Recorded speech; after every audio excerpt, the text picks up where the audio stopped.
Most of you already know what a story game is. It's a video game that places particular focus on its plot, and video games have tried telling stories ever since Donkey Kong kidnapped the player's girlfriend in 1981. Fast forward 43 years and stories in games have become a little bit more sophisticated. We've been blessed to experience bangers like Chrono Trigger, Undertale, The Witcher, Dragon Age, and Soulsborne Ring Hero, just to name a tiny fraction, with the most recent addition to the story game Hall of Fame being Baldur's Gate 3. Try again. All of these titles are video games. They all have their own brand of gameplay and player interaction, but for a variety of reasons, they also succeed in telling you a story over this medium. What actually makes a story game a good one though can be a little tricky to say. Is it the plot itself, the characters, the player's choices? There isn't a single right answer, and that's because video games are really unique as a storytelling platform. They're not like books or movies where you're just observing the story, because in a video game you're a part of that story. This brings with it endless possibilities of how a story can be told, from a super linear experience to one where the player's actions can lead to dozens of different outcomes. For the same reason, story games also take really different forms. We can have massive RPGs like The Legend of Zelda Tears of the Kingdom, which tells a story as part of its massive open world adventure. But we also have titles like Telltale games, where the entire game is about its story and any gameplay is pretty much limited to dialogue choices. What was that? What do we even hit? Why? Oh, I hope that wasn't like a really ugly person. Zelda and Telltale are both very different styles of games, but they both make great games with great stories. But in the course of the last 40 years of story games, there's been some approaches that just haven't worked either. Sometimes a game might have a good story, but it's just not as enjoyable an experience because the gameplay might be clunky, grindy, or just straight up suck. One example that always comes to mind for me is Dragon Age Origins, which is a great fantasy RPG, but the game has an exhausting gauntlet of clunky fights in a lot of its dungeons, for no particular reason other than what feels like padding. The inverse can often be true as well, where a game will be super fun in and of itself, but it has a half-assed story tagged onto it that just gets in the way of the stuff that's actually enjoyable, which is really prevalent in titles like Pokémon. The point that I'm trying to make here is that a good story or a good game on their own don't make a good story game. So what this video is all about is a game that gets this balance right. A game that offers a fantastic narrative experience with engaging gameplay that feeds into that story. This is a game full of life and lore, fleshed out compelling characters, and a grand suspenseful plot that engages you through its gameplay. And that game is, of course, Bean Battles. You're fucking joking, dude! With me. Fuck! It's a joke! Fuck's sake.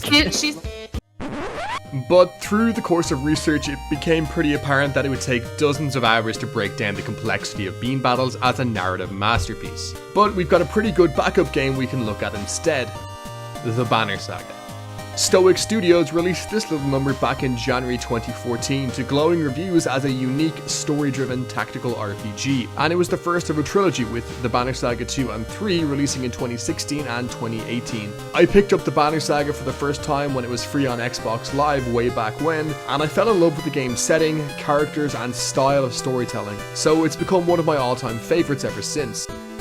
So, in a nutshell, the Banner Saga is a game set in a Norse-inspired fantasy world, which finds itself in chaos due to a sudden war against creatures known as the Dredge. You control several characters throughout the game, all of whom find themselves leading large parties of warriors or refugees as they trek across the continent in search of safety. The entire game is spent traveling, which might sound boring, but Stoic really nails this concept. You watch your caravan march through these stunning hand-drawn scenes, as battles crop up and tough choices need to be made, which makes for a gameplay loop of traveling, fighting, and resource-based management. On the story side, the Banner Saga is a tale about hardship, determination, and inevitability. The characters we play as all have distinct personalities, but they're left with enough room for us to develop them over the course of the story. And it's through these characters that we learn we can't save everyone in this world, no matter how hard we try. Game devs always try to say that player choices matter in their games, but the Banner Saga does not mess around in that department. Through mistakes or deliberate sacrifices, you are going to get beloved characters murdered, and you are going to lose swathes of your character caravan based on your decisions. The game can be really brutal sometimes in that regard, especially when it comes to killing party members, and while this can feel sudden or unfair, it keeps you on your toes and emulates chaos and high stakes, which is absolutely crucial for this game's excellent immersion. What I want to do in this video is analyze each major component of the Banner Saga, including its audio-visual design, combat system, its world building, characters, and the story itself, to identify how all these work together to make a great story game, and not just a great story or a great game. This isn't just a love song for one of my favorite games, but a critical look at how Stoic teaches us some keynote do's and don'ts for good storytelling in video games. We're just going to be looking at the first game only in this video since, as you can tell from the timestamps, I rambled on long enough about just the one, but I do hope to get around to the second and third in future videos, so like and subscribe if that's something you're interested in. You all know how spoiler warnings work, so this is it. It's a great game, it's around 10 to 15 hours long, go play it, blah blah blah blah. So with all that out of the way, let's dive into why the Banner Saga makes a great story game.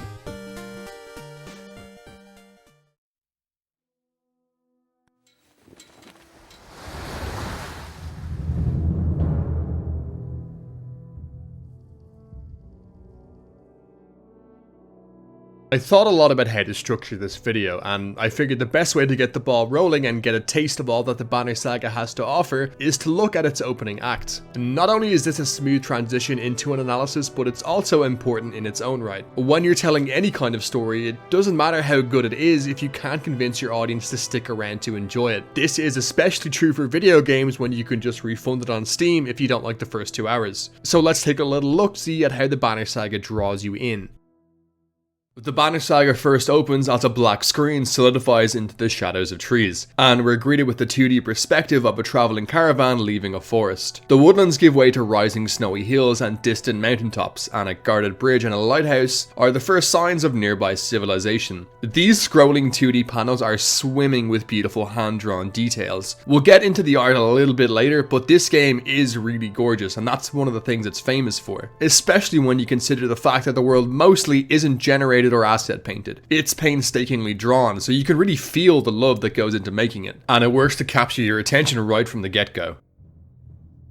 The caravan's approach to the nearby town of Strand is narrated by our first player-controlled character, whose name is Ubin. Ubin and his party are Varl, and Varl are a unique fantasy race in this world. They're 8 or 9 feet tall humanoids and have these cool horns that make them look like some kind of Norse demigods. Anyway, we learn from Ubin's internal monologue that he's a tax collector working for the Varl king, and the town of Strand on the human-Varl border is his last stop before heading home. We also learned that a few days ago, the sun just inexplicably stopped in the sky. People are obviously spooked by this and think it's a bad omen, but so far it hasn't led to anything sinister.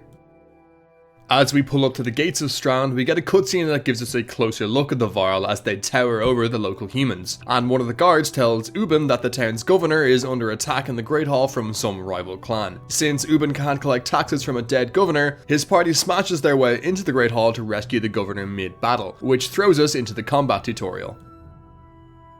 We'll get into the meat and potatoes of the combat a little bit later, but the tutorial here is pretty cut and dry. Battles are done via top-down turn-based strategy, with each character having their own stats and abilities, which are varied later in the game by item modifiers and leveling up. The Varl are naturally a lot stronger than humans, so this fight turns into a bit of a slaughter. As you can see, the battlefields are also beautifully hand-drawn and chocked with environmental story details, like Ubin watching from the back, which tells us he doesn't like to get his own hands dirty, or the crowd in the hall simply watching the fight, which could mean they don't care enough about the governor to intervene, or it might be part of the honor of their culture to let him fight his own battles. There's honestly so much to just gawk at in these panels that I didn't even notice details like this literal polar bear until I was making this video, despite having played through this tutorial half a dozen times before.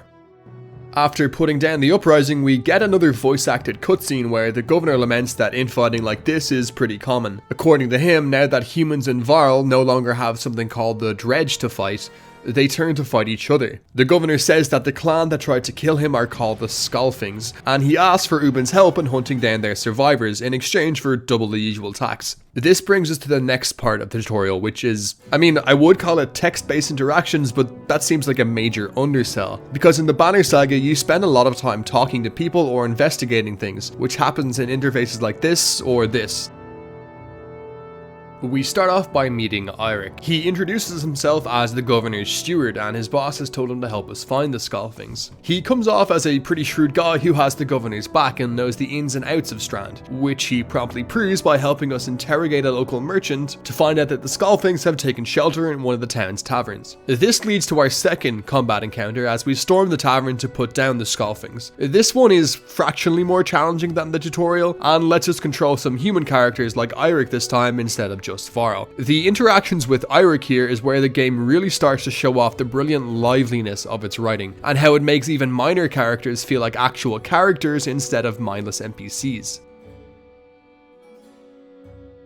After Eirik pays off the innkeeper for the blood and broken tables, we leave the tavern to see a huge fleet of longships pulling into the port. Ubin recognizes one of the ship's banners as the banner of Vognir, who he knows is next in line to be king of the Varl. Ubin suddenly realizes that the governor was so hasty to get his help because he wants to look like he has his shit together for this important guest and isn't about to get overthrown. It sounds minor, but I like this moment of Ubin feeling like he was used by the governor, since it shows that the characters in this world have motives and plans. It's one of the real strengths of this game's writing, and it's great for immersion.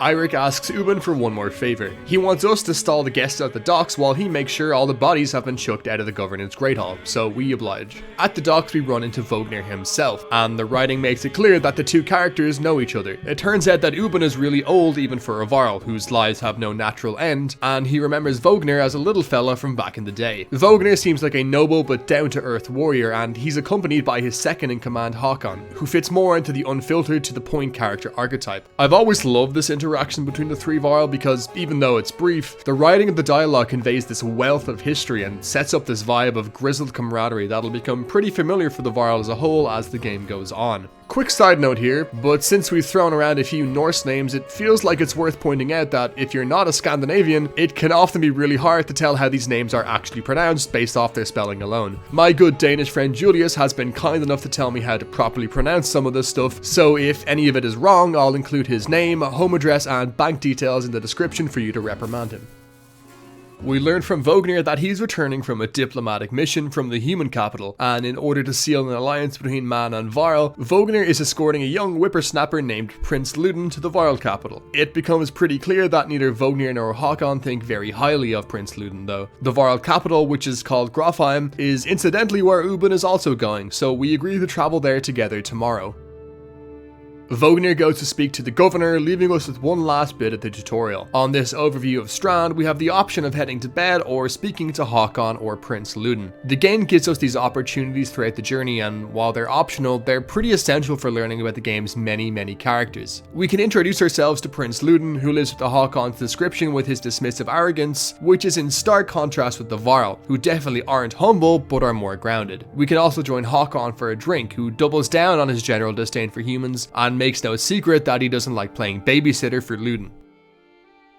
Once we decide to call it a night, that marks the end of the first 15 to 20 minutes of the Banner Saga, and gives a pretty solid insight into what this game has to offer. The charm and organic intrigue of this intro always gets me hooked even after several playthroughs, from the cinematic approach to Strand with Ubin's monologue, the characters and the writing. We can see where the main plot is starting to go with Vognir, Håkon, Ubin and Ludin all bound for the same destination, and we've got some immediate mysteries in the form of the sun stopping in the sky and the dredge mentioned in the governor's story.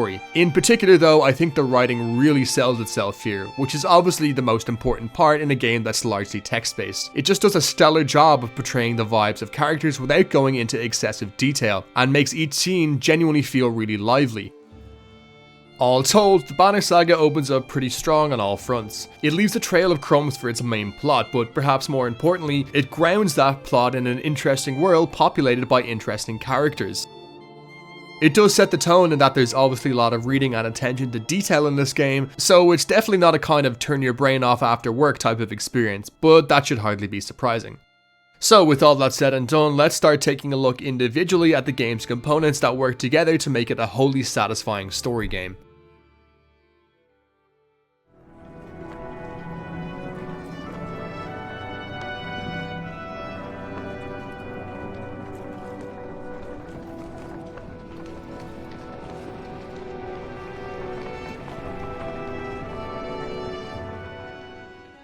Alrighty, so let's take a look at the pretty packaging this game comes in, namely its art design, music, and sound. These are pretty important for any game, but for a story game specifically, they play a major role when it comes to the player's immersion, and this is something the Banner Saga is really good at. The game's unique art style presents itself beautifully, but what it really excels at is packing each scene with a mind-boggling amount of detail that help flesh out the world in a show-don't-tell kind of way, while the music perfectly sets the tone for each scene. It has you tearing up at bittersweet goodbyes and bopping your head in climactic battles.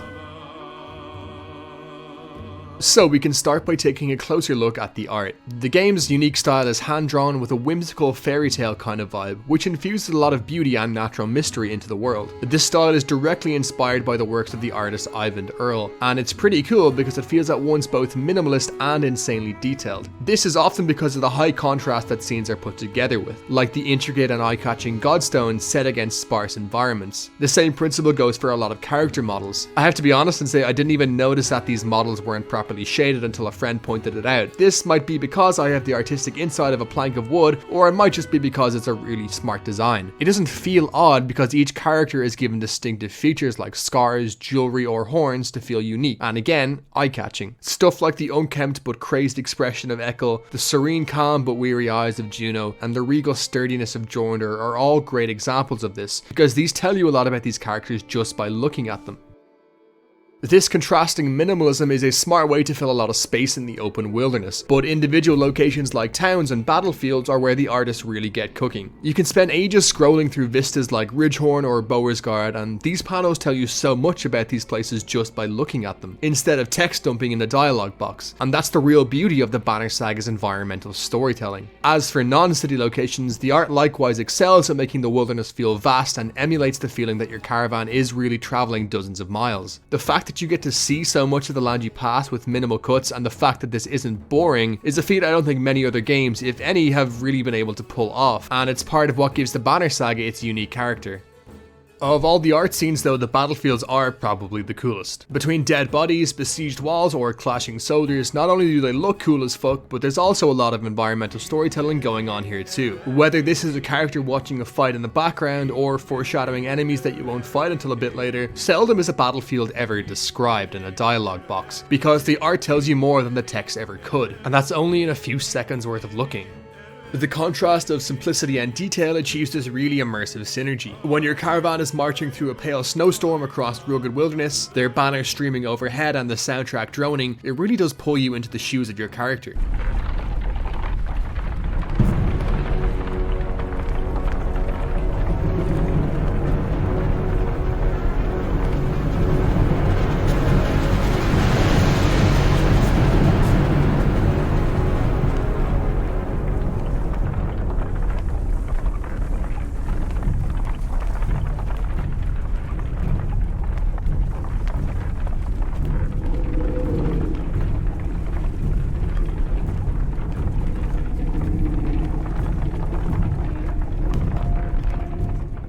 As great as I think the art is though, there are a couple of things that rub me the wrong way about it. These issues aren't any actual problems with the art itself, but rather just certain design choices for some areas. The most notorious of these is the occasional instance of art assets being pasted. This is most prevalent in your player camp. These rows of identical tents are just so jarring. This is pretty disappointing because it's obviously an easy fix. Just draw some more tents, or at least draw some more variations of tents to be pasted around. And look, I know saying just make more content can be a disingenuous thing to say about any game, but since the Banner Saga already sets such a high bar for its artwork, any deviation from that standard is going to be all the more obvious. Other than that, the only other criticism I'd levy at the art is that the genius of the minimalist environments doesn't translate well to cliffs and hills. I just think these look way too sheer and unnatural, which similarly makes them feel jarring. But in the grand scheme of things, these are otherwise very small comments about a game that is otherwise gorgeous.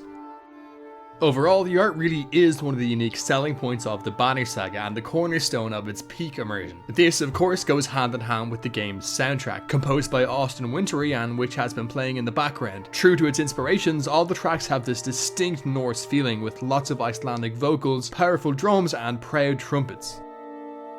The artwork is a pretty tough gig to follow, but the soundtrack is definitely an honorable runner-up. I'll play a few clips of some of my favorite tracks to demonstrate my point here, and this first one is called We Will Not Be Forgotten. It's actually the menu music, so it's the very first thing you hear when you launch the game, and it probably captures the game's feelings best.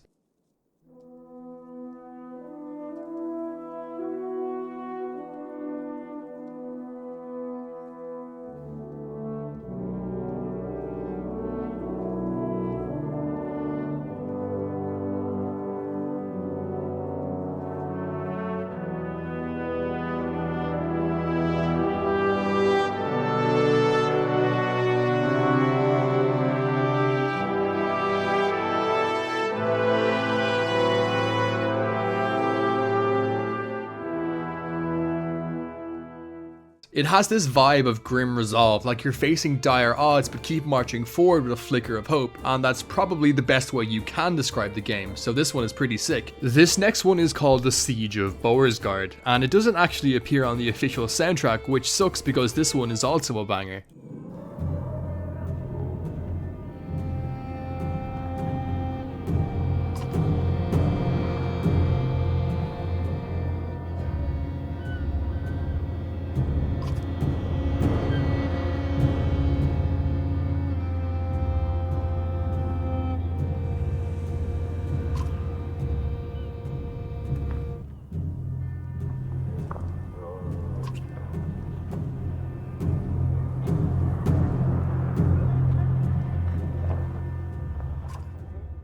This one builds this slow and circling dread as the game nears its final act, which is fucking perfect for the tone of defending a city from besieging enemies with no solution in sight. Lastly, this track is called Walls No Man Has Seen, and while the other two tracks I've played here have been pretty bleak in atmosphere, this one is a lot more hopeful.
This track feels more kind of whimsical and wonderful, but there's also this sad, bittersweet undertone, and there's a very good reason as to why when we reach the section of the game where this plays. Each of these samples and the soundtrack as a whole are stories unto themselves, and they work with the art and the writing to make each scene in the game really engaging and immersive, and immersion is what helps make us, the players, care about this world and its characters, which is a vital requirement for any story experience.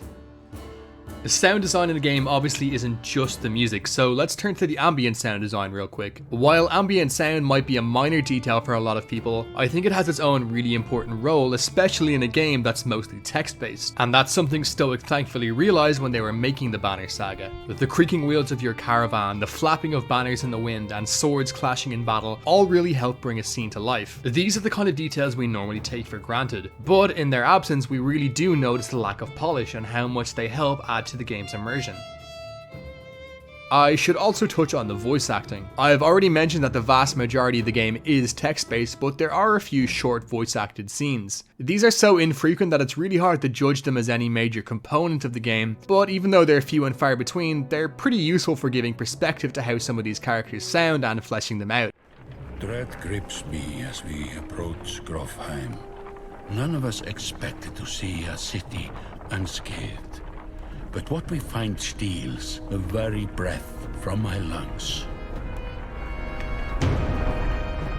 The actors themselves all sound like they're off the set of something like The Last Kingdom, so they definitely fit the setting, and these scenes are usually for cutscenes or when you arrive at a new location. As Sigurholm approaches, we fear the worst. The once calm lake surrounding it now looks like a bowl that has been flipped. Proud homes sinking into muddy water. A side effect of the quake. What has the rest of the world become on the other side of those mountains? That said, there's only 4 characters in the entire game that get these voice acted scenes, one of which is a tutorial character who never shows up again, so there's not really an awful lot to work with in terms of how the voice acting helps the game as a whole. It would be awesome if Stoic had the budget for full voice acting, but the game definitely doesn't suffer for its absence. It has been several long months on the road. The first signs of snowfall accost us on our approach to Strand, largest of the trade cities on the Val-human borders, and our last collection before returning to the capital. And that about wraps up all the game has to offer in the audio-visual department. While all these designs are strong in their own right, they're essential for the game's immersion, and that's something I've harped on about, but let me just explain a little bit more. Immersion is what helps us engage in the world and care about its characters. Crucially, in the Banner Saga, it does this in a way where it's not overwhelming either, which is super important. It can tell you about a location or a character through visual design and not bulky text walls, which also gives the game a really snappy and quick flow. This is something the Banner Saga does particularly well, since it works to drive home each scene's emotions and make you care about what's happening. In a game that wants you to worry about keeping your characters alive, then you really need to give a shit about the story and what's happening in it, and that can be hard if you don't have the level of immersion that Stoic achieves. Any immersion can't exist without a backbone created by its audiovisual design, and Stoic have built their story around one hell of a backbone.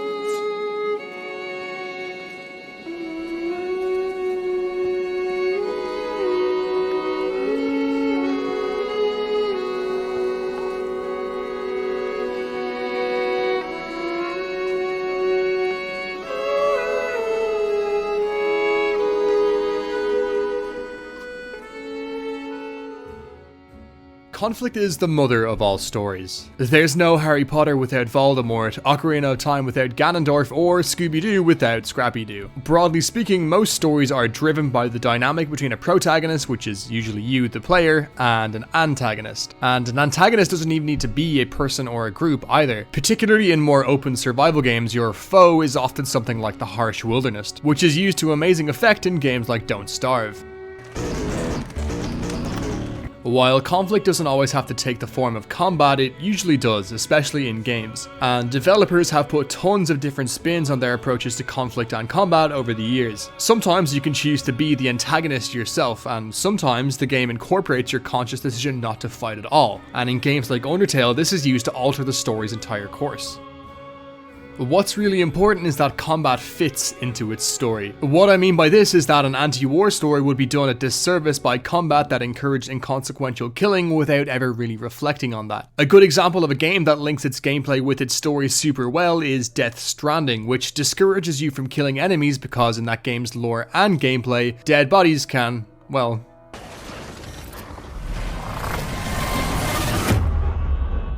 by contrast, let's consider a game like Pokémon Black and White. This game unpacked one of the deepest questions this series aimed at kids has ever asked in the form of whether Pokémon are slaves or not, which the game never really seriously tackles other than, nah, it's cool, the Pokémon are chill with it.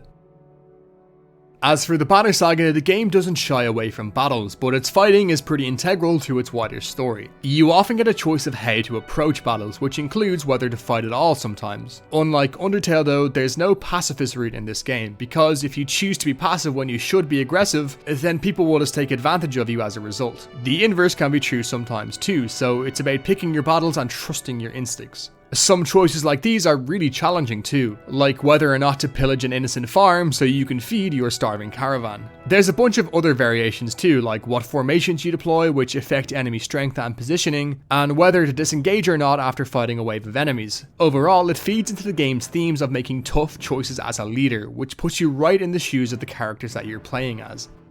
If all that felt like a snooty thematic ramble, that's because it was. Thematics are all well and good, but we have to remember that we're still talking about a video game here. If the actual combat gameplay doesn't hold up, then the story is going to collapse around it. So it's time to crack open the mixed bag that is the Banner Saga's combat mechanics. The combat is pretty consistently criticized as the weakest part of the game, and while I do generally like it, I think most complaints are pretty fair. The Banner Saga uses a turn-based strategy system, which has a lot of its own twists and quirks, some good and some bad, that make for a pretty hit-and-miss system overall that marks every single one of my playthroughs with weird and frustrating moments. So, in the Banner Saga, you control a party of 2 to 6 characters on a tiled map, and your goal is to kill all opposing enemies, save for a few battles with special objectives. The turn order is back and forth, so you move your first party member, then the enemy moves their first, and then you can move your second, and so on and so forth. Each character has their own stats, abilities, perks, and items that allow for a lot of customization too. Most of the combat revolves around the 5 main stats or attributes, which are strength, armor, break, willpower, and exertion, and each character has a slightly different spread in these stats to achieve different niches. Strength is this red bar, and it's both your health and attack damage. If that sounds a bit weird, that's because it really fucking is. This means that the more injured a character is, the less damage they do. This completely changes how you look at a traditional fight in a game, because sometimes you don't need to kill a threat to neutralize it, and you have to think about preserving your own muscle too. It's a pretty bold design choice, but I do like how it forces you to think about how you engage. Next up, the blue bar is your armor, which protects you from strength damage. Basically, if your strength is lower than your enemy's armor, you won't be doing any damage at all, so you'll usually need to break an enemy's armor early in the fight before you can deal any real damage. The damage you can do to enemy armor is determined by the break stat. There's not much more to this one really. I guess it's worth mentioning that some characters are made viable purely because of their high break stat, so that encourages a varied cast of characters in battle. Willpower is another really unique one. It not only acts as your mana for your abilities, which we'll get to in a sec, but it also lets you buff your damage and movement. Your willpower isn't infinite, so you have to use it strategically, which adds another layer of planning to your fights. Lastly, exertion is what lets you increase the amount of willpower you can use in a single turn. Unlike all the other stats, this one doesn't have much variation in that everyone has a hard cap of 3 exertion. These core attributes make for a pretty decent foundation for the Banner Saga's combat system, but the system goes a fair bit deeper when you consider all the other mechanics in the mix. There's a lot of these other mechanics, so I'll try blitz through them quickly. First of all, there's 3 races in the game, which generally defines stat spreads. Dredge have higher armor, Varl have more strength, and humans have greater willpower. Classes further specialize stat spreads and determine which abilities you can access. Abilities are special attacks or buffs that can be both passive and active, with active abilities requiring willpower to use. They can range from mobility perks like removing collision in battle, armor buffs, area effect attacks, shuffling the turn order, creating environmental hazards, and everything in between. They represent one of the biggest issues with the game's combat though, since some of them are really good and others are really not good. Items can be held by characters to give them bonuses from straight stat boosts to passive recovery. Stronger items require characters to be a higher level to use them, so they're probably the most balanced aspect of the combat system, since they scale pretty well, with level 1 items giving minor buffs and level 5 items capping off character builds. So these are all the different mechanics that vary how a character can be built and played. That's all well and good and lets you have fun with varied playstyles, but all the shit doesn't smell like sugar. Like I mentioned, combat in this game really is a mixed bag, and that's what held it back in a lot of reviews. One of the main problems I've always had with the game are its progression, difficulty, and balancing. Long story short, the game is all over the place in terms of how your characters scale throughout the story. A long story long, let's start by talking about the leveling system, since this is where a lot of the imbalance comes from. In the Banner Saga, you level up a character by promoting them, which increases their stats, abilities, and item access. And the way you do these promotions is not through XP, but by getting kills in battle. By kills, I mean actually getting the final hit on an enemy, and this is where the problem starts. Firstly, not every character is built to kill, so tanks and supports have to break their intended playstyle just to level up. Secondly, there's a pretty big disparity between the power of certain characters. For instance, Varl, especially at the start of the game, are generally a lot stronger than humans, which gives them much better kill potential, so they can snowball in kills while weaker characters that actually need them get left in the dust. To play around this, you're forced to go against the flow of how it feels like the game is meant to be played, and instead use all sorts of gimmicks to feed kills to weaker characters. The reason that this is really annoying is because there are obviously way better ways of doing this. An actual XP system, leveling by assisting with a kill, or leveling based on story milestones all would have been way better and easier to implement approaches to leveling up.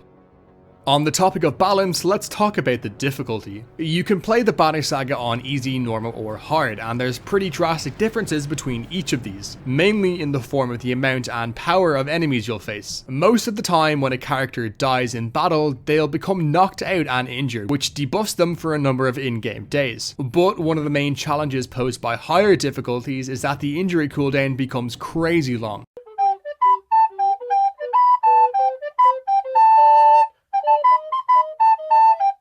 It's just an artificial difficulty that doesn't impact the game in any meaningful way. It doesn't add extra fights, new enemies, or smarter AI. It just ups the numbers, and that's always been a cheap and unenjoyable form of difficulty. So that about wraps up an overview of combat in the Banner Saga. On the thematic side, I think the system fits the story like a glove, mainly because of how and when you can approach your fights. On the mechanical side, it's got a ton of features to play with, which makes it pretty fun if you like tactical turn-based strategies, but if games like these aren't your cup of tea, then it's easy to see how the system could be grating at best and insufferable at worst. Even if you're like me and do enjoy this style of gameplay, it's impossible to ignore some of the glaring problems like the shitty leveling. And then there's other random moments like this one. Here, a second wave of enemies spawns right next to my character, moves immediately and nearly kills him before I can react. Moments like these are just generally really annoying and can suck all the fun out of a fight, especially if you're forced to restart for a bullshit reason. So the combat is definitely the weakest part of the Banner Saga, but to be fair, the quality bar is set pretty high by the game's other aspects, so that kind of makes the flaws in the combat a lot more obvious. Don't get me wrong here, it's still a perfectly serviceable and enjoyable system, but it's just got some sloppy aspects that will get on your nerves. It's a shame because it only needs a little bit of polishing to fix some of these issues. As it is though, the combat is decent and it does help with the storytelling through its focus on decision making and how players can approach battles. So it doesn't drag the overall experience down too much.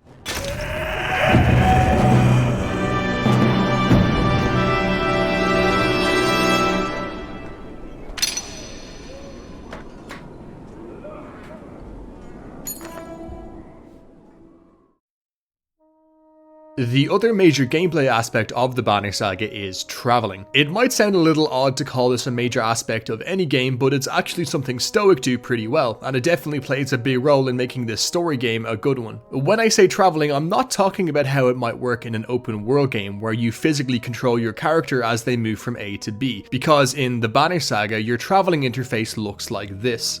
Your caravan moves mostly automatically as the screen scrolls, and it's very linear. While you can sometimes vary the routes you take, the destinations will always be the same.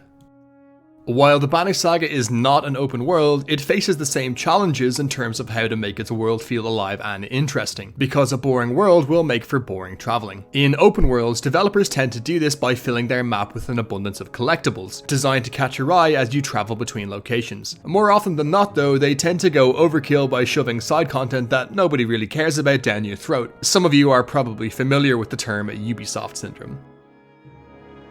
For instance, Ghost of Tsushima is probably my all-time favourite open world because of how beautiful it is to traverse, but I can never go for more than 2 minutes without having a group of generic enemies thrown at me to fight. Needless to say, this is not the way to make your world more interesting, since it just becomes tedious and usually stems from bigwig developer insecurity that their players will get bored if they don't have something to button bash every 60 seconds. So how does the Banner Saga make its world interesting? Given your lack of direct control when you travel, this is a pretty important question, but thankfully Stoic doesn't disappoint. Once you hit the road, your caravan rolls through these scrolling panels, which capture the detail and enormity of the world with mountains, forests, meadows, ruins, and villages sliding by as you go. But all the while, you're faced with a slew of many events that will crop up on the road for you to deal with, which happen in interfaces like this.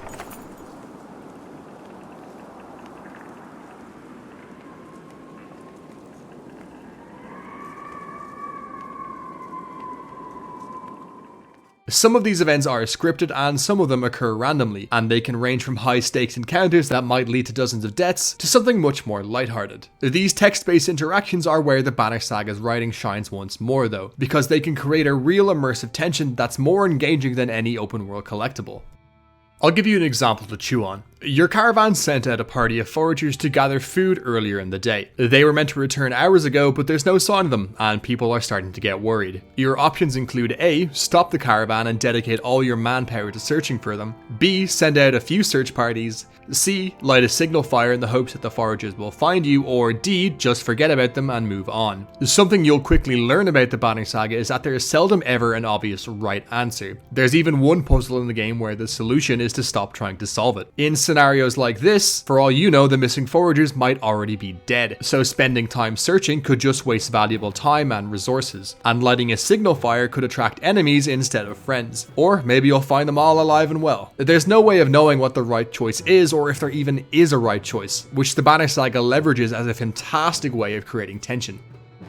Your gameplay metrics while traveling are reflected in your caravan's resources, which are illustrated here at the top of your screen, and most of your choices during events will impact these one way or another. I'll preface my explanation here by saying these stats, while a very cool immersive touch, are mostly a nothing burger in terms of gameplay, but more on that later. This white number is the in-game days you've been traveling, but this is not only useless but also inaccurate. It doesn't accurately track time because it ignores when you switch between parties, and it even ignores a 2-week time skip in the game's 3rd chapter. These are all the people making up your caravan, divided into Varl, fighters, and clansmen, which fluctuate based on how many refugees you pick up and how many die on the road. The red banner is your renown, which is the game's one-size-fits-all currency, and you use this to buy items and supplies and to level up your characters. You get renown by winning fights or getting positive event outcomes on the road. This handsome fella represents your caravan's morale, which can range in 5 stages from very poor to very good. It automatically decreases by 1 increment for every day you spend traveling without resting, and automatically increases for every time you rest. Aside from that, most events will cause the shift one way or another. Gameplay-wise, morale acts as a willpower buff or debuff in combat. If you forgot, willpower is basically this game's mana. Lastly, the yellow banner is the day's worth of supplies your caravan is carrying, which depends on the amount of people you have. You can buy supplies from merchants or, like with most of the other stats, find or lose some based on what happens on the road. If you reach 0, your caravan starts to starve, leading to a batch of fatalities every day until you restock.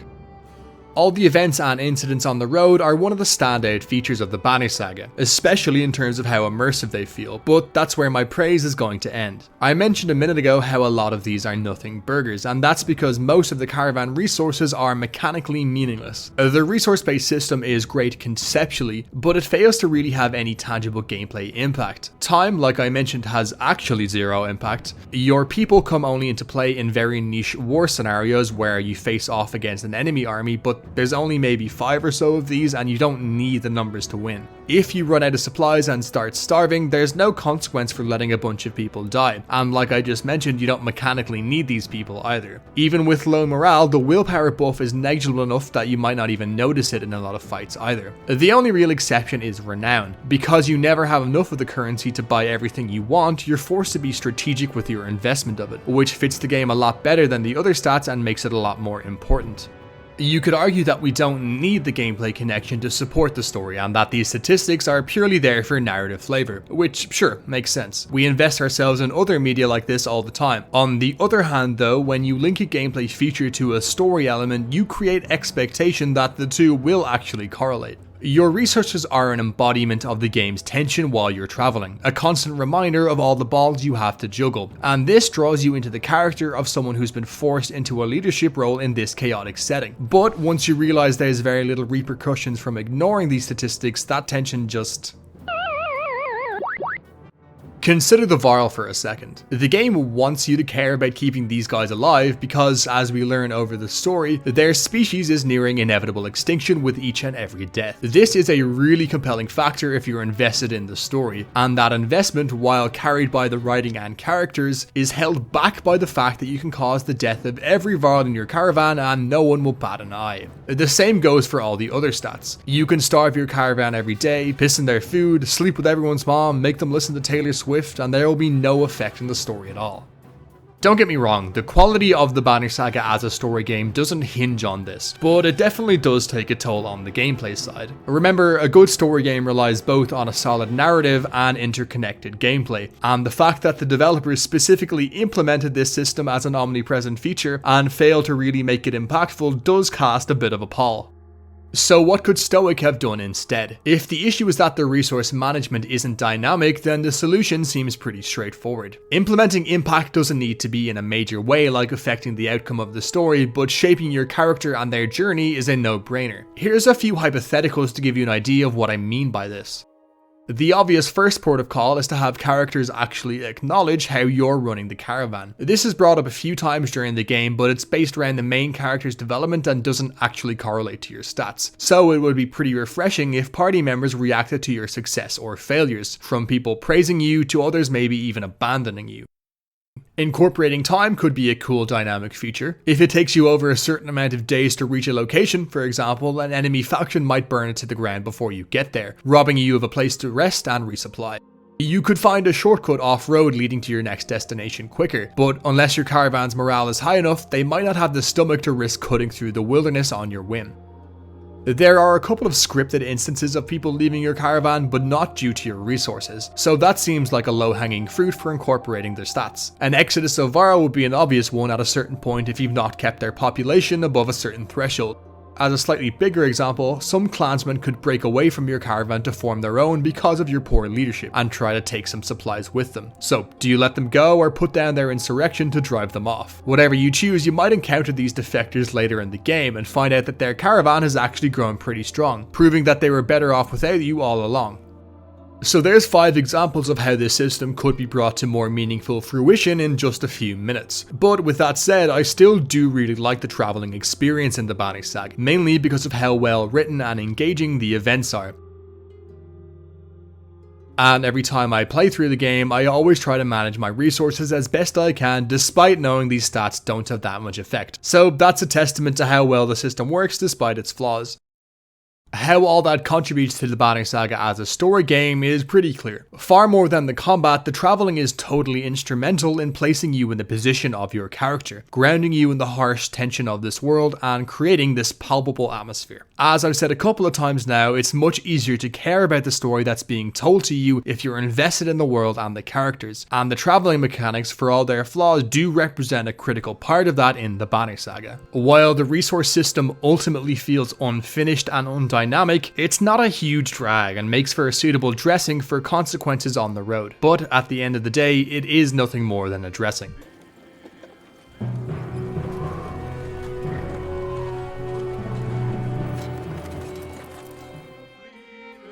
As our last stop before we jump into analysing the plot, I want to talk about how the Bani Saga builds its fictional world. Any fantasy fan can tell you that world building is pretty important for giving you context in a story, without which elements of the plot might not make sense. For instance, the post-apocalyptic setting of Fallout is what makes a foundation for nearly every aspect of the games.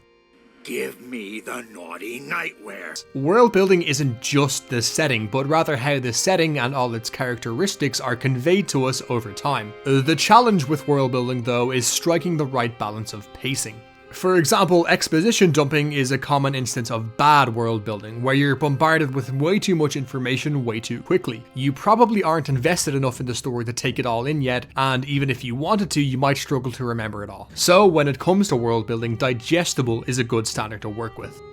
A great case study for world building is the Attack on Titan series, which drip feeds viewers information as the exciting plot goes on. We follow a junior character who doesn't know a lot about the world in a society itself that doesn't know a lot about the world. And in fact, most of the story is about unraveling the mysteries of the setting, and we're constantly learning small but important bits of information as the show goes on. This not only makes the setting easy to digest and learn about, but also leaves us hungry for more.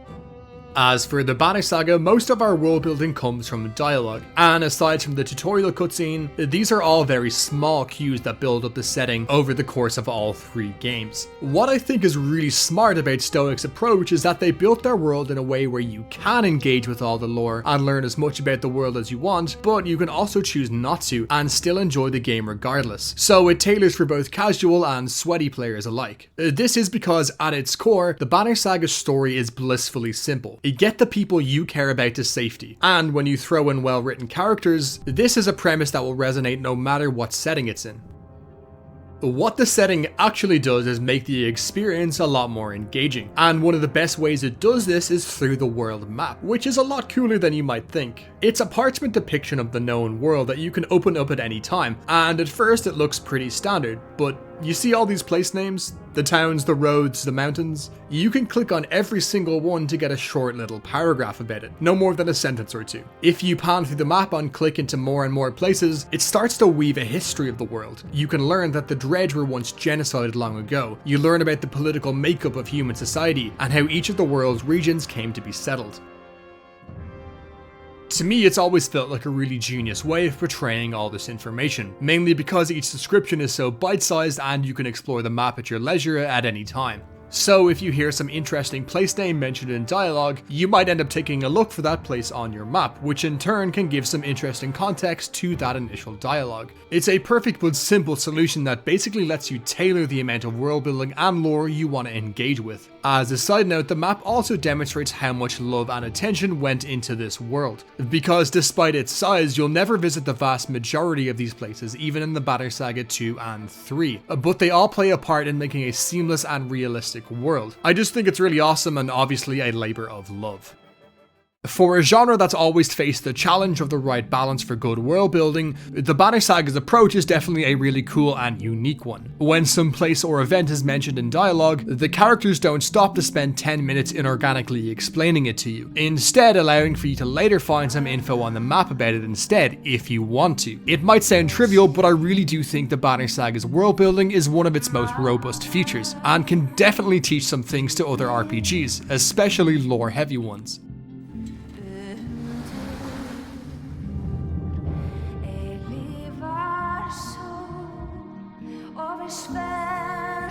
All throughout this video, I've been yapping about how all the game's mechanics affect the overall narrative experience and make the story better. But now, it's finally time we talk about the actual plot of the game and what all these other features have been building up to. Now, before we dive in, I have to reiterate that the Banner Saga is a trilogy. Each games are direct continuations of each other, so the full plot and character arcs require playing all 3 games. I mentioned that at the start because the game has a lot to unpack and I can't shut up. We're only going to look at the first game in this video, and that's still the plan. So you might be wondering why I'm going to examine part 1 of a 3-part story, and that's a fair question. That said, the Banner Saga 1 is its own distinct narrative experience. It has its own start, middle and end, climaxes, alternate endings and mechanics. It's not only fun in its own right, but it leaves you eager to sink your teeth into the second and third game. The reason I do flag that it's a trilogy is because the plot was written with 3 games in mind. If you think a story beat or character feels incomplete by the end of the first game, well, this is why. As you can see from the timestamps, this portion of the video is by far the longest. This isn't really because the Banner Saga has an insanely long story, but it's more so just that I feel like a lot of the game time is integral to this narrative experience. I'm not saying that every little event on the road is a critical part of the plot, but it can help define your journey and the choices you make. The Banner Saga is divided into 7 chapters, so I'll be going through each of them, and in particular, I'm going to be highlighting specific instances where Stoic do a great job at grounding their story in the game, and vice versa. So, without further ado,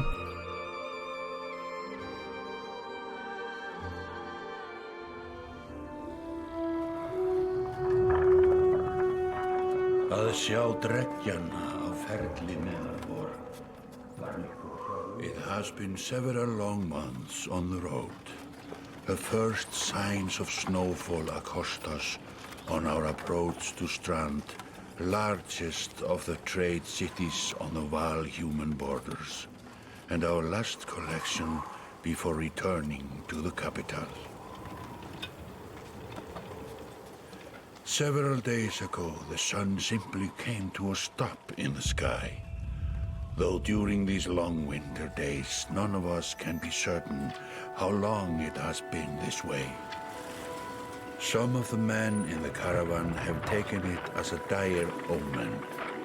I am not quick to superstition, but I myself will be glad to be done with this year's rounds. We have been warned by stranded travelers about brigands on the path through Ridgehorn, our road home. Our captain seems unconcerned. Perhaps he is as eager as I to be done here. We will rest here this day and inquire further when we speak to the governor.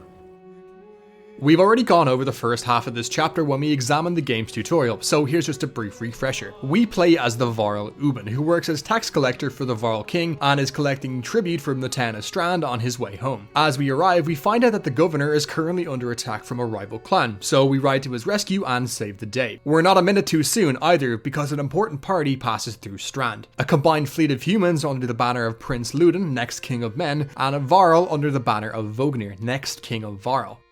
Turns out, as part of forging an alliance between humans and Varl, the heirs to their respective kingdoms are visiting their capitals. So Ludin, Vognir, and Vognir's right-hand man Hakon are on their way to the Varl capital of Grofheim, which is where we're headed, so we agree to travel together, throwing some interesting personalities into the mix, since Vognir and Hakon obviously don't like the snooty prince, and after speaking to him ourselves, it's hard to disagree.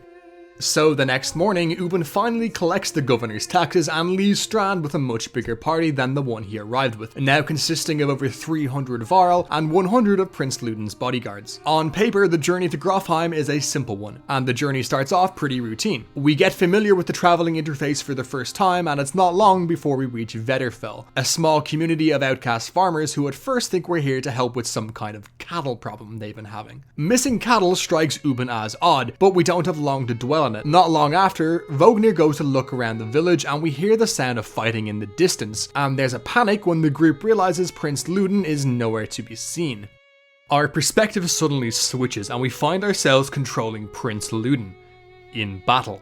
This is the first good example of the Banner Saga incorporating gameplay into its style of storytelling, because this jarring shift slams us with questions as we see Ludin alone, facing inhuman towering figures clad in black armor, and what appears to be Vognir lying wounded in the snow. With no dialogue, no explanation, no nothing, we're thrust into fighting.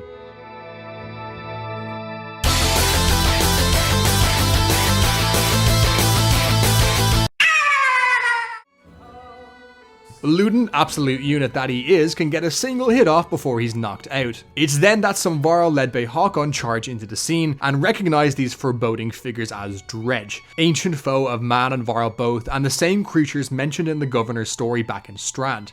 After putting down the Dredge, Prince Ludin gets pulled to his feet, and he says that he and Vognir were abruptly ambushed. The sudden shift does a great job at immediately telling us something is wrong, and limiting our perspective of what really happened, because the characters we normally play as, Ubin and later Hakon, only arrive on the scene after the fact.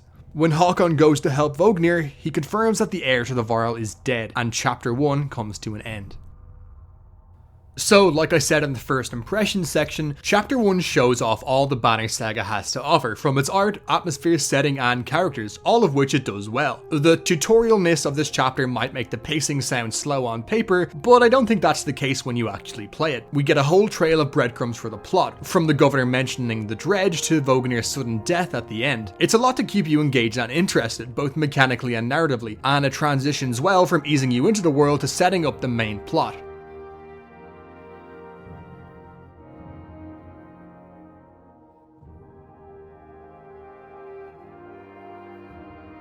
Chapter 1 leaves us on a cliffhanger as the second chapter changes our perspective. The world map pans out to the other side of the continent to a village called Skogar, where a huntsman and his daughter run into a Dredge while hunting in the forest. These are the two main characters of the game's other party and the overall trilogy, Rook and Alette.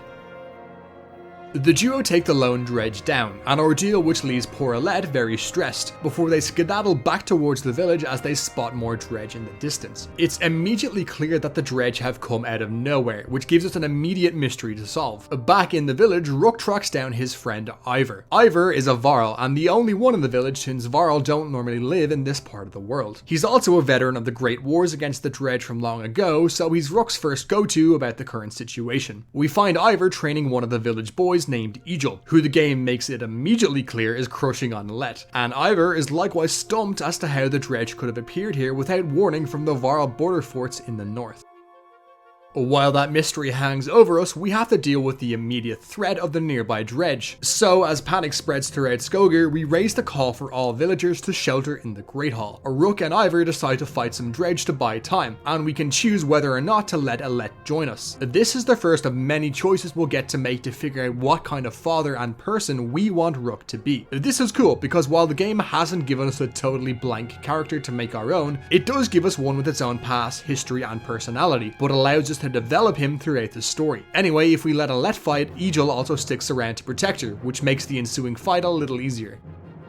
So, if Alette participates in the fight, we're faced with two sets of dialogue choices immediately after. Depending on whether we choose a certain combination, Egil can die while protecting Alette. This is our first taste of how brutal the Banner Saga can be when it comes to killing characters. Honestly, when you're playing for the first time, it's super easy to believe that Egil's death was scripted because of how sudden it is, when in reality he's a character whose arc extends into the second and third games. Most characters have one or two events in the trilogy where they can die. But the devs really stacked the deck against poor Egil, who has 4 possible death scenarios in the first game alone. There's even an achievement for keeping him alive.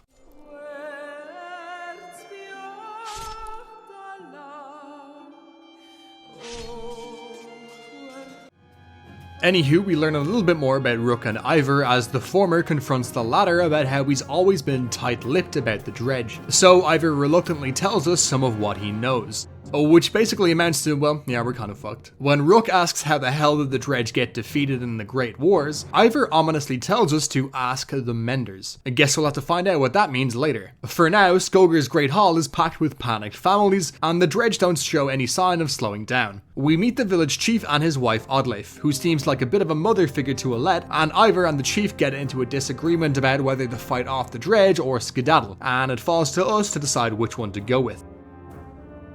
Based on what Ivor tells Rook, the obvious answer is to get the fuck out of there. If you do choose to try and fight, you're just forced to retreat later in a much worse position, so I choose to evacuate immediately. To get the villagers out safely, we have to slow down the Dredge again, and Ivor volunteers to stay behind to do this himself, which seems a little bit suicidal. So I have Rook, Oddleif, Alette and Egil stay back to help him. You can also choose whether to spend extra time grabbing food from the storehouse, which will make the fight a little bit tougher, but the journey after a little bit easier.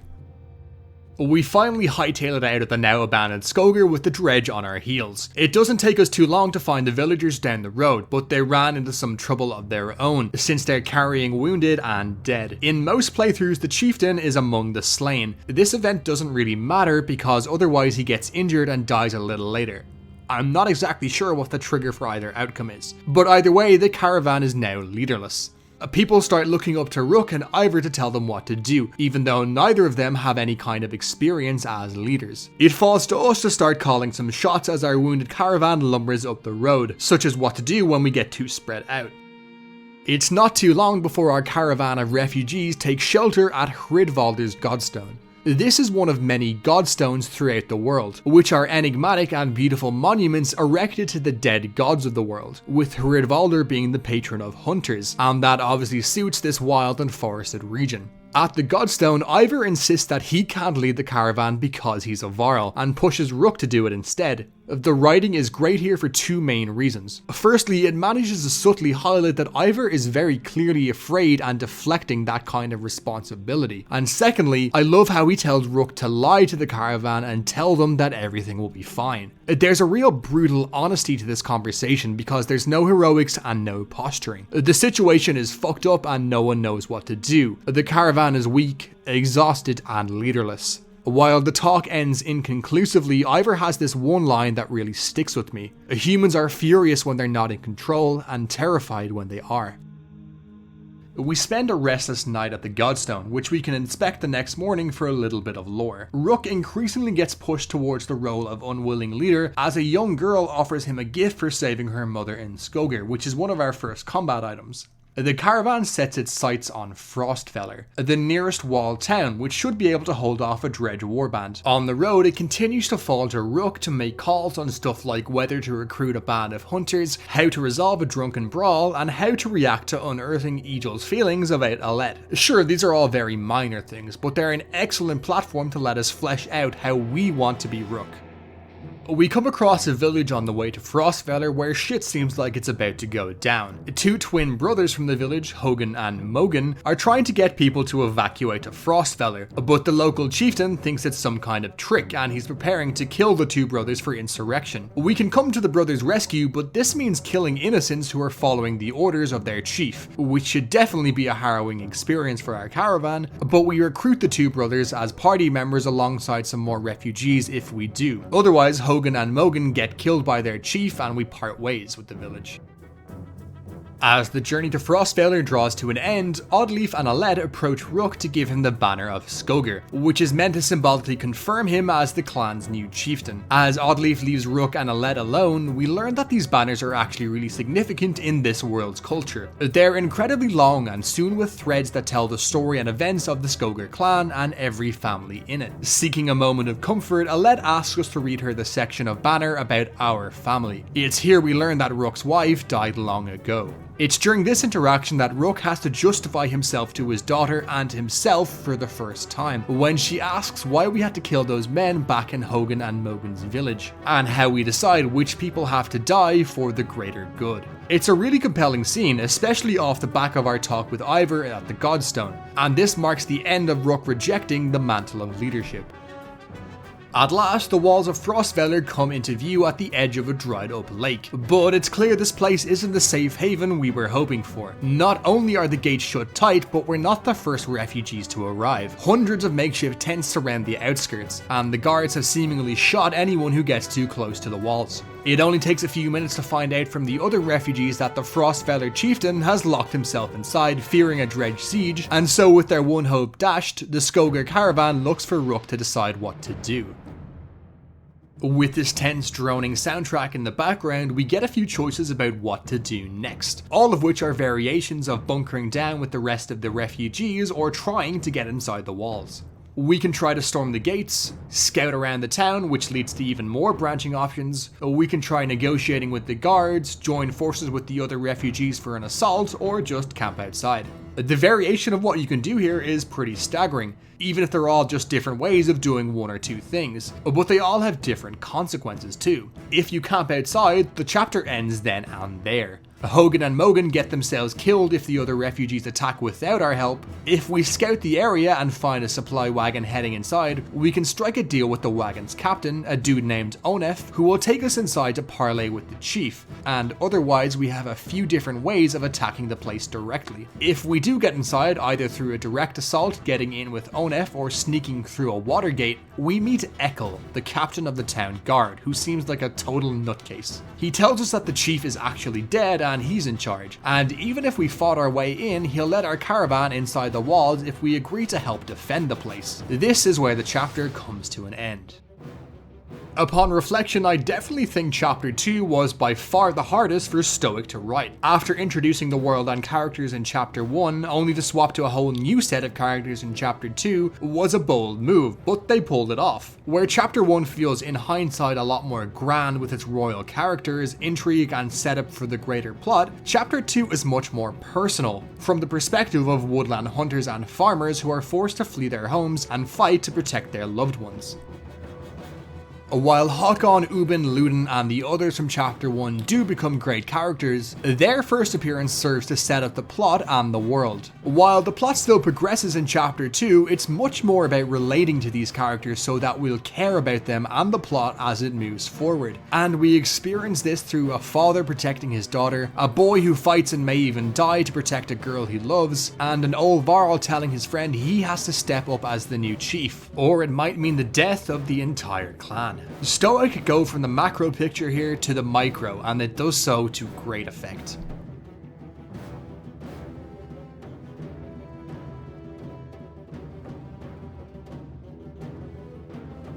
Chapter 3 takes us back to Vetterfell, where we left Ubin's party at the end of Chapter 1. We find ourselves controlling Håkon this time, and it looks like a few days have passed since Vognir's death, an event that has left this hot-headed Varl in charge. Much like Rook, he's not exactly happy with this twist of fate, but they differ in that Håkon is duty-bound to succeed Vognir, he's just not very happy about it. He discusses this with Mogr, one of Vognir's captains and our new lieutenant, about how the Dredge likely breached the northern border forts. The nearest one of these to where we are now is a fort called Schlid, so we set our sights on marching there to fight back any Dredge.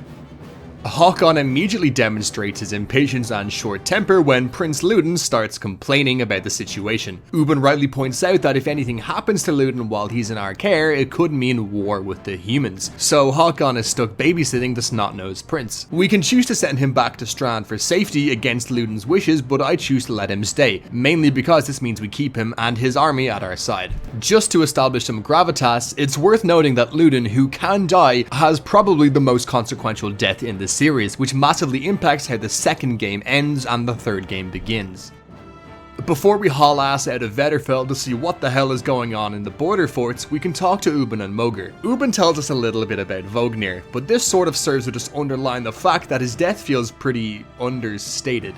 It's not a big deal, but it sort of just feels like, well, that happened, I guess. Anyway, we learn a little bit more about Ubin here, including that he's the second oldest Varl alive. Talking to Moger isn't much cheerier, but he's committed to serving us as lieutenant.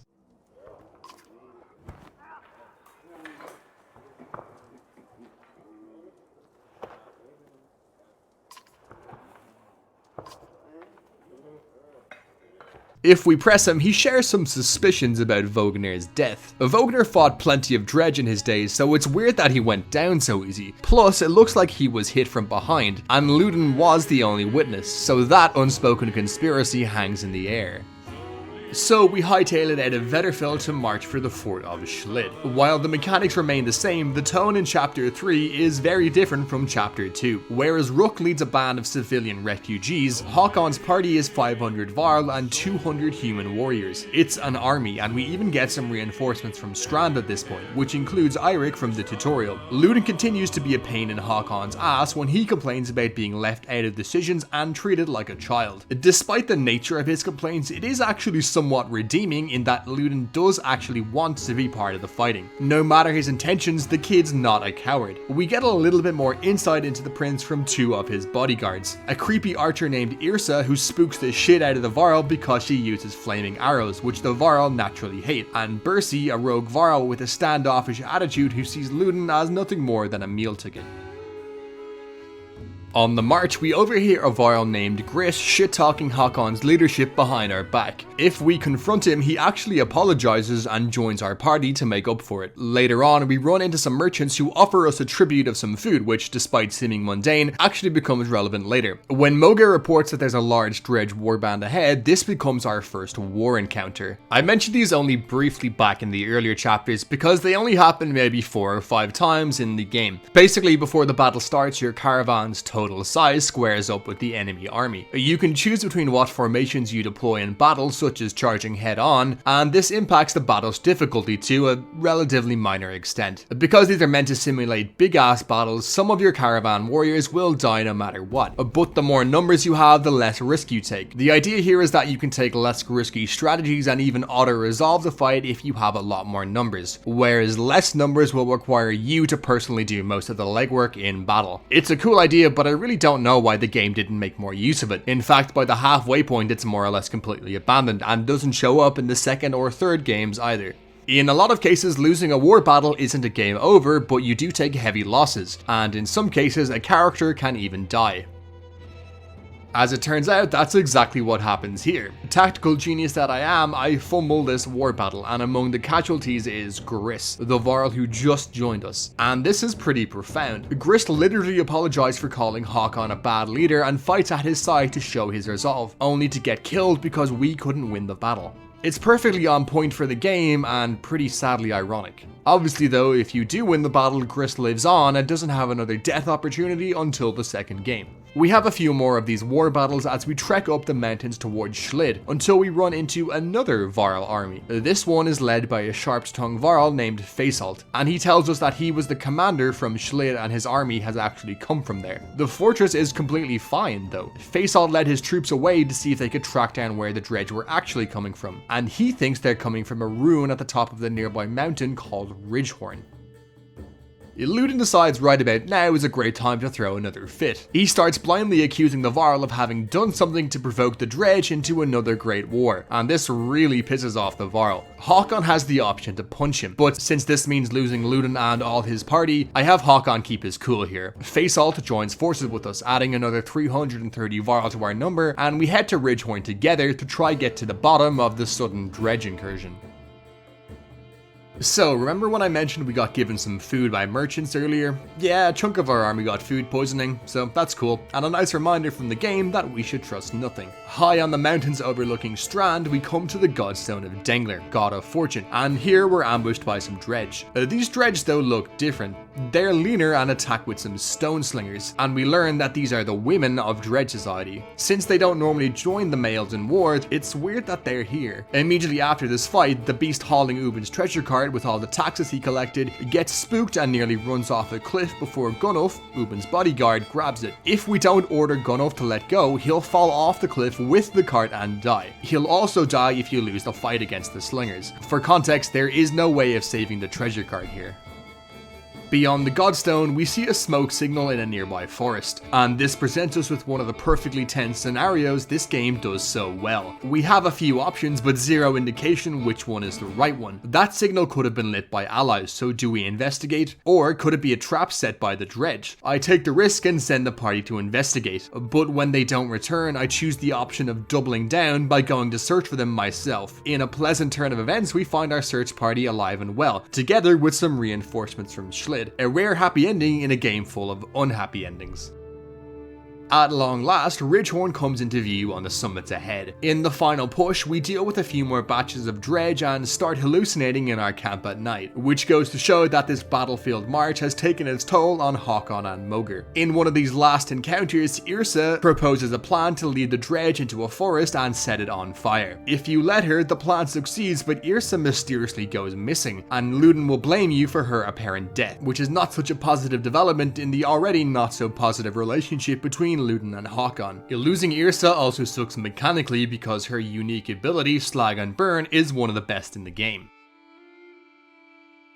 Finally, we push into the ancient ruin that is Ridgehorn. Immediately though, something seems very wrong. There are Dredge corpses everywhere, but there's no sign of whatever killed them. We take a small party to scout the central tower and come across some Dredge at the top who we quickly dispatch. We find the corpses of a man and a woman atop the tower, the only human bodies amidst a pile of Dredge. But upon inspection, the man is actually just unconscious. We decide to take him with us, leaving the woman behind since Ubin says he looks like a mender, which seems to be what magic users are called in this world. Given that and where we found him, it seems likely he might know something about the Dredge.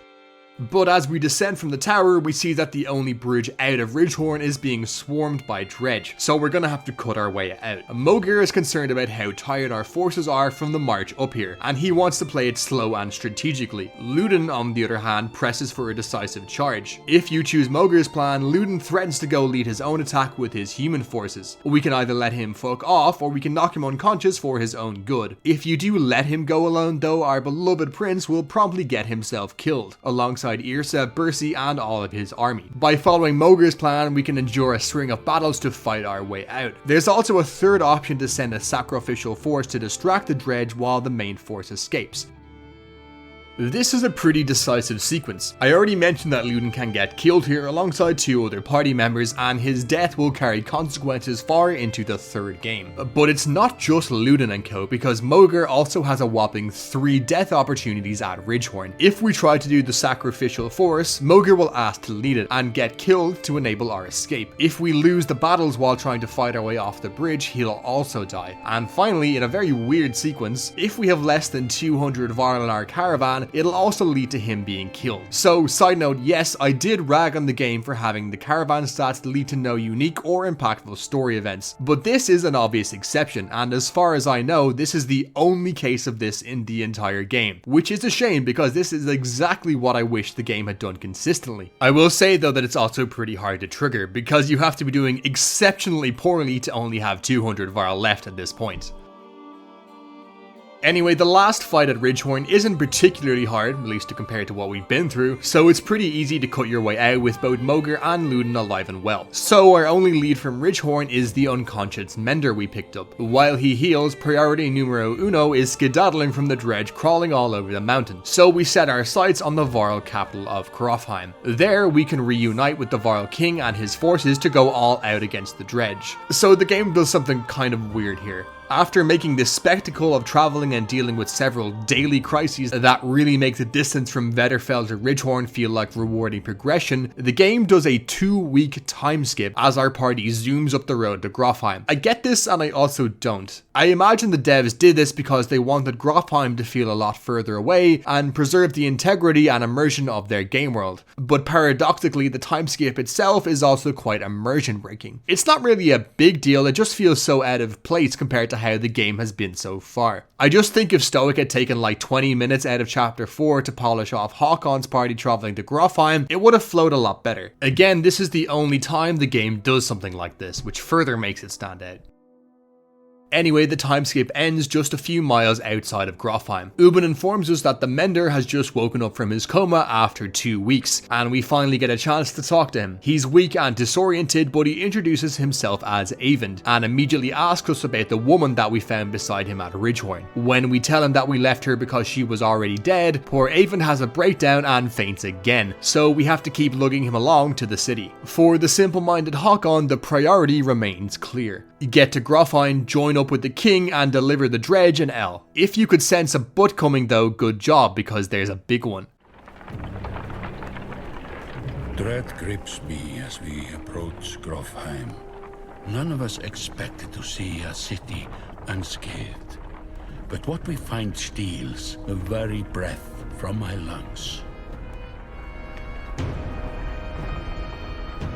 As we scale the cliff overlooking Grofheim in the distance, we're greeted by smokestacks and a sea of fire. Grofheim has been razed to the ground, and that marks the end of chapter 3.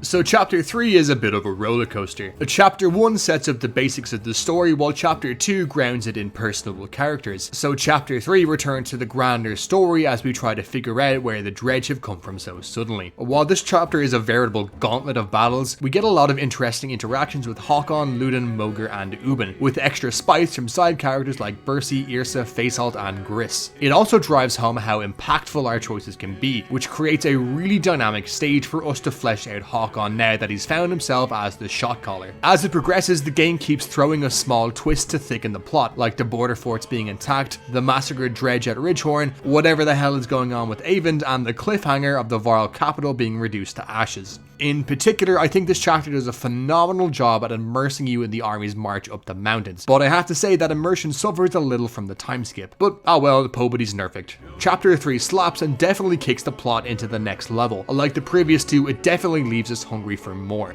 I mentioned this in the combat section, but just to reiterate, chapter 3 is by far the most combat heavy, to the point where the fights can feel like they outstay their welcome just a little bit. If that's a concern, you can relax at this point because the rest of the game is comparatively less intense in terms of the frequency of fights.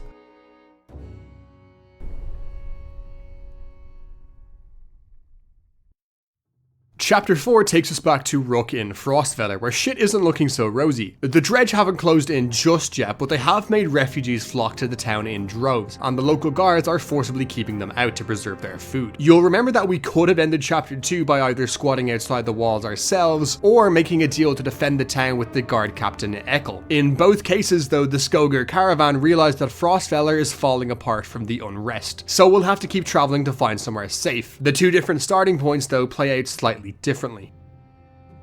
If we start chapter 4 outside the walls, we have the option of fighting the encroaching Dredge to recruit some of the other refugees to our caravan before leaving. An interesting variant here is that if you stick around to fight, you'll upset Ivor, but if you leave too soon, then Oddleif will be mad instead. On the other hand, if we're inside the walls, the chapter kicks off with us just having repelled some refugees who tried to storm the gate, which obviously rubs our party the wrong way. Ivor confronts Ekkel about what's going on, and this little diplomatic exchange ends with Ekkel sticking his goons on us. In the aftermath, one of these goons, a guy named Onef, who we could have met in chapter 2, pleads with us for his life. He admits that Ekkel isn't really the guard captain. He's a crazy murderer who killed the chieftain and took over the town when shit hit the fan. So on that happy note, it's time to hightail it out of Frostfeller. Before doing so, we can pick an extra fight by raiding the storehouse or going after Ekel, but I choose to just leave. Onef asks to join us, and this is actually a pretty impactful decision that ties into the recruitment and death of several characters both now and later in the game, so just keep this moment in mind. We don't exactly know where to go, only that the Dredge are coming from the east, so we should go west. Ivor tells us there's a place called Wormtoe a few days from Frostfeller, and for some reason he wants to go there. Since we have no better ideas, that's where we set our sights. We kick off our march from Frostfeller with a few hundred more refugees. Frostfeller sits on the edge of a dried up frozen lake bed, which makes for a cool set piece for this chapter. As we cross that lake bed, the game reminds us of the difference between Hakon's army and our caravan of refugees. Supplies, fighters, and order are scarce, and it falls to Rook to settle all kinds of petty issues, like a fight between two women over their daughter's marriage, or whether some berries we find are poisonous. If we recruited Onef, it's at this point that he realizes Ekel and some warriors from Frostfeller seem to be following us, probably to kill us or Onef or both. We can try to outrun them, but it doesn't take long for Ekel to catch up anyway. If we try to negotiate though, Ekel announces he's not here to fight and throws down his weapon. What follows is one of those really striking conversations I love about this game. Ekel seems sincere when he says he's not here to fight, even if he does make some not so thinly veiled threats. Instead, he seems oddly fascinated with Rook, and asks him what kind of man he is to have become the leader of so many refugees. Here we can flesh Rook out a little more in terms of his motivations, before Ekel explains Frostfeller is done for, so he tells us to take him prisoner. Here we can either kill him, take him prisoner like he suggests, or recruit him to our party. If you do take him prisoner, you'll have the option to recruit him again later in the story, but this is a cool development nonetheless. Bear in mind that this does not happen if you do not recruit Onef.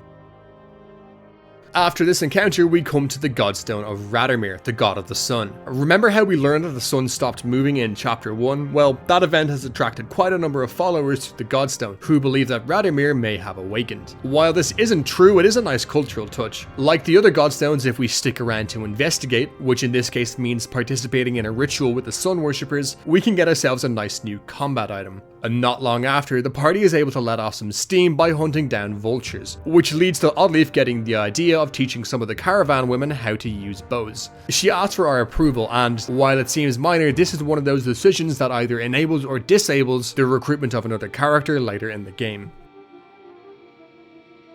After a run-in with some bandits and pushing through a snowstorm, we reach the other side of the lake and come to the town of Wormtoe. Wormtoe was never the kind of place someone would build a town. Fittingly, the Varl living here aren't known for welcoming visitors with open arms. From what Rook tells us, this place is home to some recluse Varl who settled off the beaten path and don't like visitors, which is made fairly evident when they take up their weapons as they see us approach. They stand down when Ivor asks to see Krumer, an old grizzled Varl who has one of the coolest character designs in the game, and he greets Ivor as a friend. For some reason though, Krumer calls him Ingvar and not Ivor. Ivor explains the situation and Krumer proposes sending a warning to Grofheim. Of course, bear in mind the party here is unaware that the Varl capital has already fallen. So our new plan becomes cutting through the mountains north of Wormtoe to the Varl city. While in Wormtoe, we can talk to Krumer ourselves and also to Mogan, who was one of the twins we rescued from his chief in chapter 2. It's pretty obvious from talking to Krumer that he has a lot of respect for Ivor, and he tells us that our buddy used to be a famous Dredge slayer who went by the name of Ingvar, but one day he suddenly left that life behind him and went into exile. As for Mogan, we approach him in the middle of an argument with his brother Hogan, who is warning Mogan not to do anything stupid that would get them kicked out of the caravan. When we talk to Mogan about what we heard, he makes a startling confession. While everyone else was scared shitless and crying themselves to sleep, Mogan has never felt more alive. He's actually glad the Dredge crisis has rescued him from a boring life of farming, and while this definitely does sound a little crazy, it actually does make a lot of sense. It does kind of harken to the genuine human desire for adventure over the mundane. So it's a really interesting take that adds a lot of flavour to this side character. When we're ready, we can roll out of Wormtow with Krumer and a bunch of locals in tow, which marked the first Varl besides Ivor to join the Skogar caravan. The leg of the journey after Wormtow is particularly challenging, because it seems to be designed to cut into your supplies as much as possible, both because your caravan has grown a lot in size since Frostfeller, and also because there's nowhere to restock between Wormtow and our next destination. We pass a farm that's well protected by guards, and we have the option to raid it in order to feed ourselves. While no one wants to kill and steal from innocents, the supply situation definitely makes you consider it. The supply situation starts to get really dire for me when we come to Marek's Godstone, the oceanic god further up the mountain. Our caravan gets distracted when they start finding these sparkly fish scale things in the snow around the Godstone, and we have the option to let them search away while we rest. The game portrays this as a kind of harmless activity, which is what catches me in its trap. By choosing this option, the fish scales have some kind of magical properties that compels us to keep searching until we find every last one of them. This process takes 4 days. While we do get an item for our effort, it comes at a very high price, because burning 4 days of supplies has now officially left us starving. Every day we're going to take casualties until we restock, which paints a really grim scene as we're forced to head further up the mountains. It's on this leg of the journey that we also learn a little bit more about Ekel and Onef. Rook gets sus when Alette mentions that she's been talking to Ekel, from whom she learns that the two are brothers-in-law. Ekel married Onef's sister, but it looks like she died shortly after their wedding, and apparently our ginger lunatic was a little bit hurt when Onef just up and left him behind in Frostfeller without a word. We can confirm the story with Onef, who's surprised Ekel said as much to Alette, but he doesn't deny it. He insists that Ekel really is just a madman though, who would be fine one day but ready to kill his own men the next, which is why he left him. We can confront Ekel for talking to Alette, but he says that Alette came to him. And more than that, he lauds her for being the one to bring warmth to the caravan during this time of crisis. While Rook is making all the big decisions, Alette is helping the women cook, playing with kids and tending to old folks. He says people join the caravan for Rook, but they follow because of Alette. These conversations with Ekel are some of my favourite in the game without a doubt, especially because they only happen on a specific and tragic story path that we'll talk about a little bit more later on.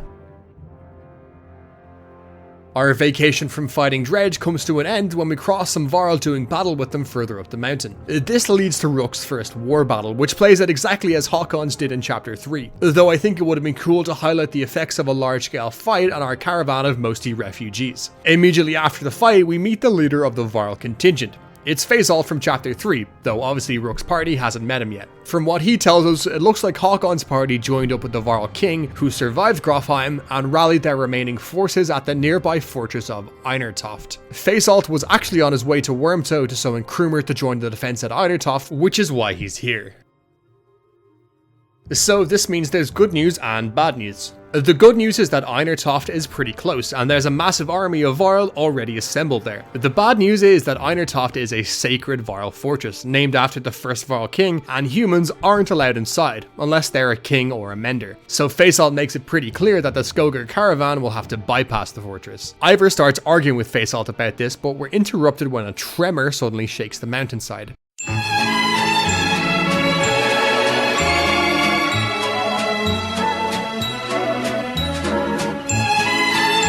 Our party watches in disbelief as nearby mountains quake and crumble as some gargantuan snake-like creature digs up through the earth. This triggers a few landslides, so we haul ass to get out of the way, and find ourselves at the Godstone of Hatterborg.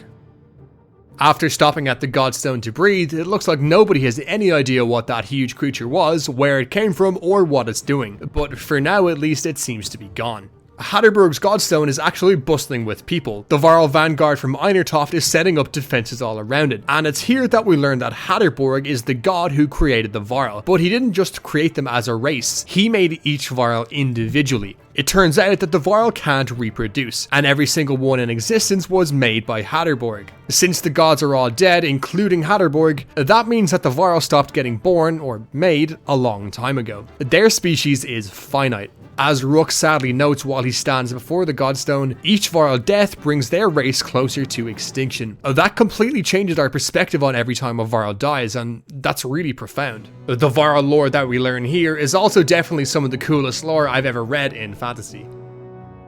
At the Godstone, Faisal tries to send Rook and the humans packing again, but Eivor finally convinces him otherwise. Like with Krumer, Eivor seems to carry a lot of influence under the name Ingvar. When Rook asks why, Eivor just says he'll explain later. We leave Hatterborg's Godstone and we notice that the rifts the massive snake thing created have Dredge pouring out of them. Rook also spots a tall red Dredge among them. The Viral Vanguard leaves us some supplies, which deals with our starvation problem for now, but we only have a few days worth, so we can't afford to waste any time on the road. Unfortunately, that means we can't engage with most of the events between Hatterborg's Godstone and Einertoft, like stopping to help a frostbitten child we find in the snow.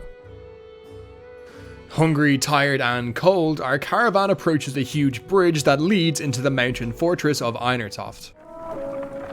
We approach a city that only Varl have seen and cross a bridge that only Varl could build. Let us hope that we are the only unwelcome visitors to pass.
Between the music and the visuals, Einertoft lives up to the hallowed description the Viral give it, and we get the sensation we're really standing at a focal point in history as we find hundreds of Viral assembled at the fortress, ready to defend it. Krumer remarks on how few Viral there are compared to the last Great War, and we find out that Hakon's party is already here, including Prince Ludin and Eyvind, the mender they picked up at Ridgehorn.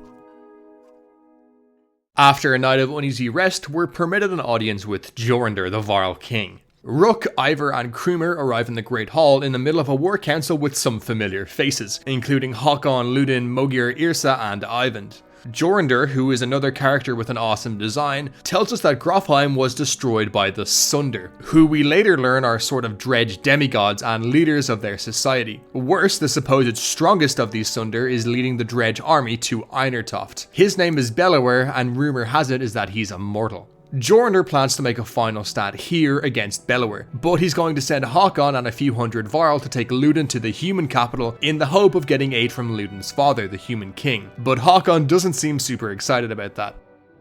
This little get-together is interrupted when a messenger announces that the Dredge forces are approaching the bridge with a stone singer, which causes a bit of a panic.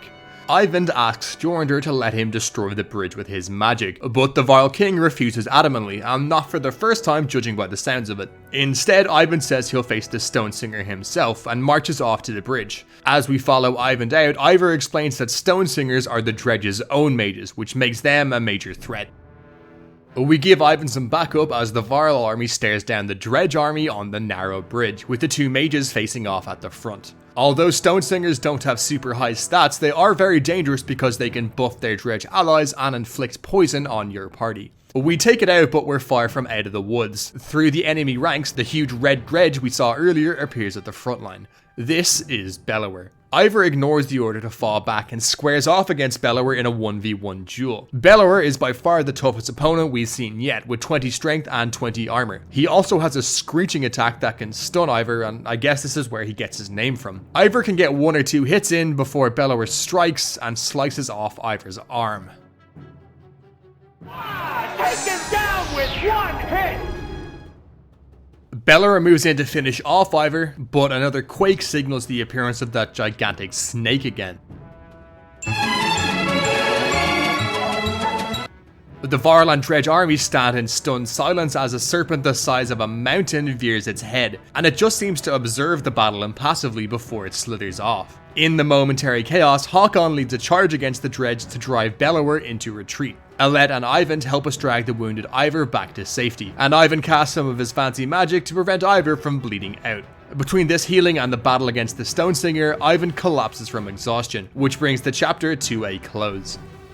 So chapter 4 had a lot going on. We're over halfway through the main story now, so obviously the focus has moved on to the plot itself, while also developing the cast of characters as we go. The plot starts to get a little more focused in this chapter, which is good. Not only are we building up to a mid-game climax at Einartoft, but we finally have a specific antagonist to focus on in the form of Bioware. It's all well and good to have the Dredge as these mysterious enemies, but now that they've been relatively established, I do think it's good that we have a face and a name to that threat now. This chapter also has some great interactions, like that scene with Mojang, finally learning about Eyvind, uncovering more glimpses of Ivor's past, and helping shape our caravan with Oddleif. Although we're now well into the mid-game, we're still getting thrown a lot of mysteries to keep us on our toes. The massive fuck-off serpent is the big one. While the Dredge are coming out of the holes that it digs, it doesn't seem to be working with the Dredge. And Ivor's reputation among the Varl is another big one. But yeah, the build up to this mid-game climax at Einartoft is going great and continues to go up and up.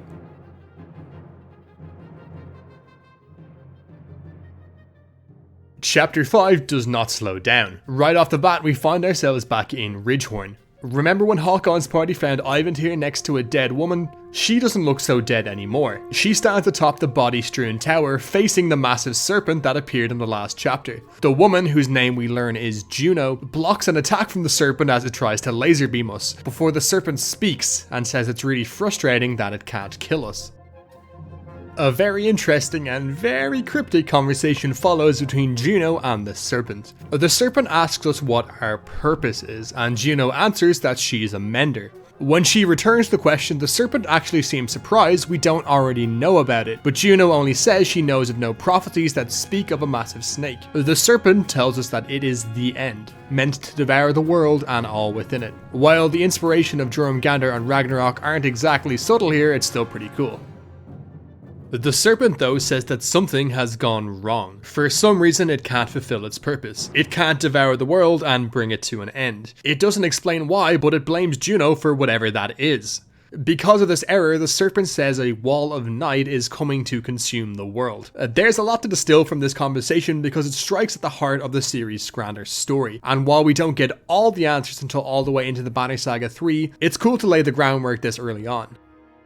The serpent attacks again, but to little effect. This thing could split mountains and break open the earth, but for some reason it can't harm Juno. Again, we learn why that is later down the line. In what looks like some kind of dream and using mender magic, Juno is able to contact Eyvind, and this dude is overjoyed to learn that she's alive. Juno, who seems to be the more experienced of the two menders, quickly recaps all she knows, but they don't have a lot of time to chat. Upon learning that Eyvind is besieged by Bioware in Einartoft, she tells him he has to do whatever he can to escape, and meet her in a town called Sigerholm to the west of Einartoft. Right before they depart, Juno tells Eyvind that she loves him.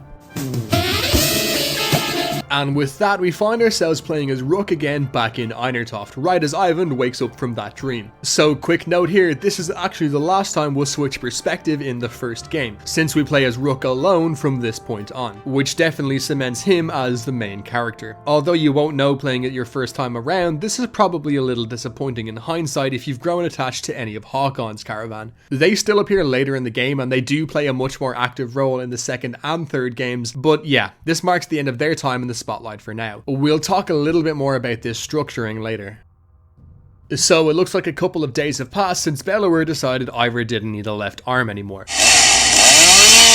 And in that time, Hakon's caravan has already left with Ludin to go to the human capital. Based on his dream of Juno, Eyvind begs us for help in getting to Sigerholm, but given that he and Rook literally just met the other day, he comes off a little strong. To get us on side, he tells us what he knows about the Dredge. Apparently, since their creation, fighting Dredge has been a source of unity between humans and Varl. The Great Wars we keep hearing about include the First and Second Great War, which happened some generations ago, when the Dredge invaded the south just like they're doing now. Man and Varl were about to take the Extinction L before the Valka, the upper echelon of the Menders, did something to force the Dredge back underground. This something is pretty strongly implied to be genocide. Eyvind tells us about Juno and how she's a descendant of the Valka, which makes her a cut above most other Menders. In other words, if there's anyone who knows the answers to any of the questions we have about what's going on, it's going to be her. So, according to Eyvind, finding her should be our top priority. But bearing in mind that Eyvind obviously has his own agenda here and his own reasons for finding her.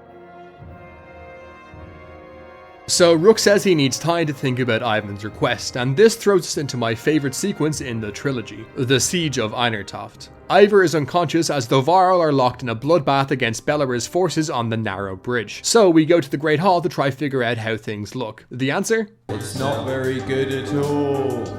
We arrive to find Jorundir ordering Faisal to hold the bridge, even though the Varl are losing ground day by day. But then we get some story time with the Varl King as he tells us about how Ivar gained his fame when he slew one of the Sunder, a feat which no other Varl had managed to accomplish. So great was this achievement that Ivar was offered to be the next Varl King, but he declined, which is how Jorundir came to be king instead. We can mention Eyvind's proposal to just blow up the bridge since it leads over a massive gorge, which would serve to cut off the Dredge attack, but again Jorundir refuses.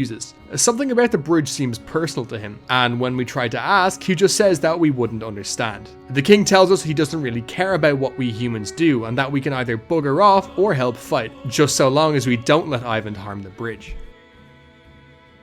After this interaction, we actually have complete freedom to shape how the rest of this chapter goes, unlike the linearity of the other chapters. For one, we can choose to straight up just leave Einartoft right at that moment. We take Eyvind, the wounded Ivar, and the rest of the caravan and roll on out to try find Juno, while leaving the Varl to fight Bellower on their own. We can choose to help them out in the siege, which is a several day ordeal in which we can either fight directly or perform tasks like tending the wounded, or we can ignore Jorundir's warning and help Eyvind kablamo the bridge. If we choose to leave, that just ends the chapter right then and there. In the context of the story, this is an interesting one. Rook and the Skogar caravan don't exactly owe the Varl anything, and don't forget these guys are still mostly refugees, so it's not like they can realistically contribute much. But still, something just feels wrong about leaving the Varl when it's clear they need all the help they can get. Especially when you remember that if these guys lose this fight, the Varl race basically gets wiped out. Despite Jorundir's orders that the bridge isn't to be touched, Eyvind's plan makes sense. If we blow it up, then the Dredge will have to circle all the way around the mountain, which could buy us a ton of time. However, if we try to do this, we have to fight off Dredge and Varl led by Faisal, and if we lose any of the fights, we get exiled from Einartoft, again ending the chapter. The route I take then is helping out with the siege. Like I said, the siege of Einartoft goes on for a couple of days, and each day changes it up a little. On the first day after speaking to Jorundir, we can offer our aid to Faisal, either by joining the battle itself or helping out with the wounded, so I opt for the former. The writing really enforces this sense of perpetual dread as waves of Varl clash with the Dredge in this cramped, narrow space, and when our turn comes to fight, we hold out for the day. Despite that though, the Varl army still ends up losing more ground. We have the same choices the next day: leave, blow the bridge, or fight, and this will repeat for the next couple of days. I think this lack of direction and leaving the choices completely in our hands is an awesome writing tool, because each option genuinely has its own pros and cons that make them tough decisions. While I think helping in the siege is the option most people will pick, the game does a good job at casting doubt on this as the siege drags on, and we wake up day after day to the tense droning music and reports of more Varl casualties. Fun fact, on day 2, if you choose to help with the wounded, poor Egil will die. Day 3 rolls around, and when we show up on the bridge to help, we're unceremoniously told that Faisal got killed in the fighting last night. We don't really get time to dwell on this though, because a one-armed Ivar suddenly appears on the front line, screaming at the Dredge and waving his axe around. We can't get him to calm down, so we're forced to fight at his side so he doesn't lose another arm. After we win, Ivar calms down a little, but he's no less angry. Calling the battle hopeless, he barges into the Great Hall to confront Jorundir. In the following conversation, we learn where the king's head has been all this time. He's fully aware that the Varl are going to lose this fight, and since they can't reproduce, Bellower will likely wipe them out for good. But Jorundir isn't fighting to stay alive. He knows that long after the Varl are gone, Einartoft's Great Bridge will remain as a monument to the once mighty race, much like how we in the real world look back on ancient marvels like the Colosseum. Jorundir's speech here is genuinely a very cool perspective, and he has this grim kingly wisdom that perfectly fits the scenario. His race is done for, but he's fighting to ensure that they'll never be forgotten. Legacy is a powerful and compelling thing, so given the circumstances, it's actually easy to see where Jorundir is coming from, as harsh as that reality may be. He can't save his people, so he's fighting to save the memory of his people. But Eivor isn't having any of it. He says that he's going to leave and take any Varl with him who want to live to fight another day, no matter what Jorundr says. After a moment of tense silence, Jorundr bitterly relents and finally gives Eyvind permission to blow up the bridge. Eivor storms out with the mender to get the job done, and we watch as bolts of lightning rain down, before the Einartoft bridge crumbles into the abyss below. With a chasm now between Einartoft and Belowar's army, Eivor rallies a handful of Varl and they join the Skogar caravan as we're exiled from Einartoft, leaving Jorundr and the rest of the Varl army and most of their race behind. This ends chapter 5. This chapter is pretty short, and you can make it even shorter by choosing to leave Einartoft early. But there's a crazy amount of options and outcomes for our choices. For instance, if we leave Einartoft early, Krumr stays behind. We end up fighting Fasolt and the Dredge if we try to destroy the bridge early, and get kicked out if we lose the fight. And several characters can die, namely Egil and Fasolt. This is also the chapter where we get the most lore and hints for the trilogy's wider plot with Juno and the Serpent, which both become hugely important later. Chapter 5 definitely also has some of my favourite characters in the series, chief among them being Jorundr, mainly because of how thought-provoking his philosophy is of preserving his people's legacy, but not necessarily their lives. There's also a real human side to Jorundr though, in that he does eventually let Eivor and Eyvind destroy the bridge, which shows that despite that philosophy, a part of him does want to do whatever he can to keep the fight going. As strong as this chapter is though, I am a little disappointed Håkon and Ludin's caravan pretty much disappear off screen, especially after having so much focus on them earlier in the game. Look, I get developers can only make so many hours of content and they have to choose how to divide that content between the different caravans, but I think cutting just a little bit of Rook's time to polish off the comings and goings of Håkon's caravan would have made their storyline a lot less jarring. It isn't so much detrimental as it is a missed opportunity, since we do see these guys again in the finale, but yeah, it does feel a little clunky in an otherwise awesome sequence.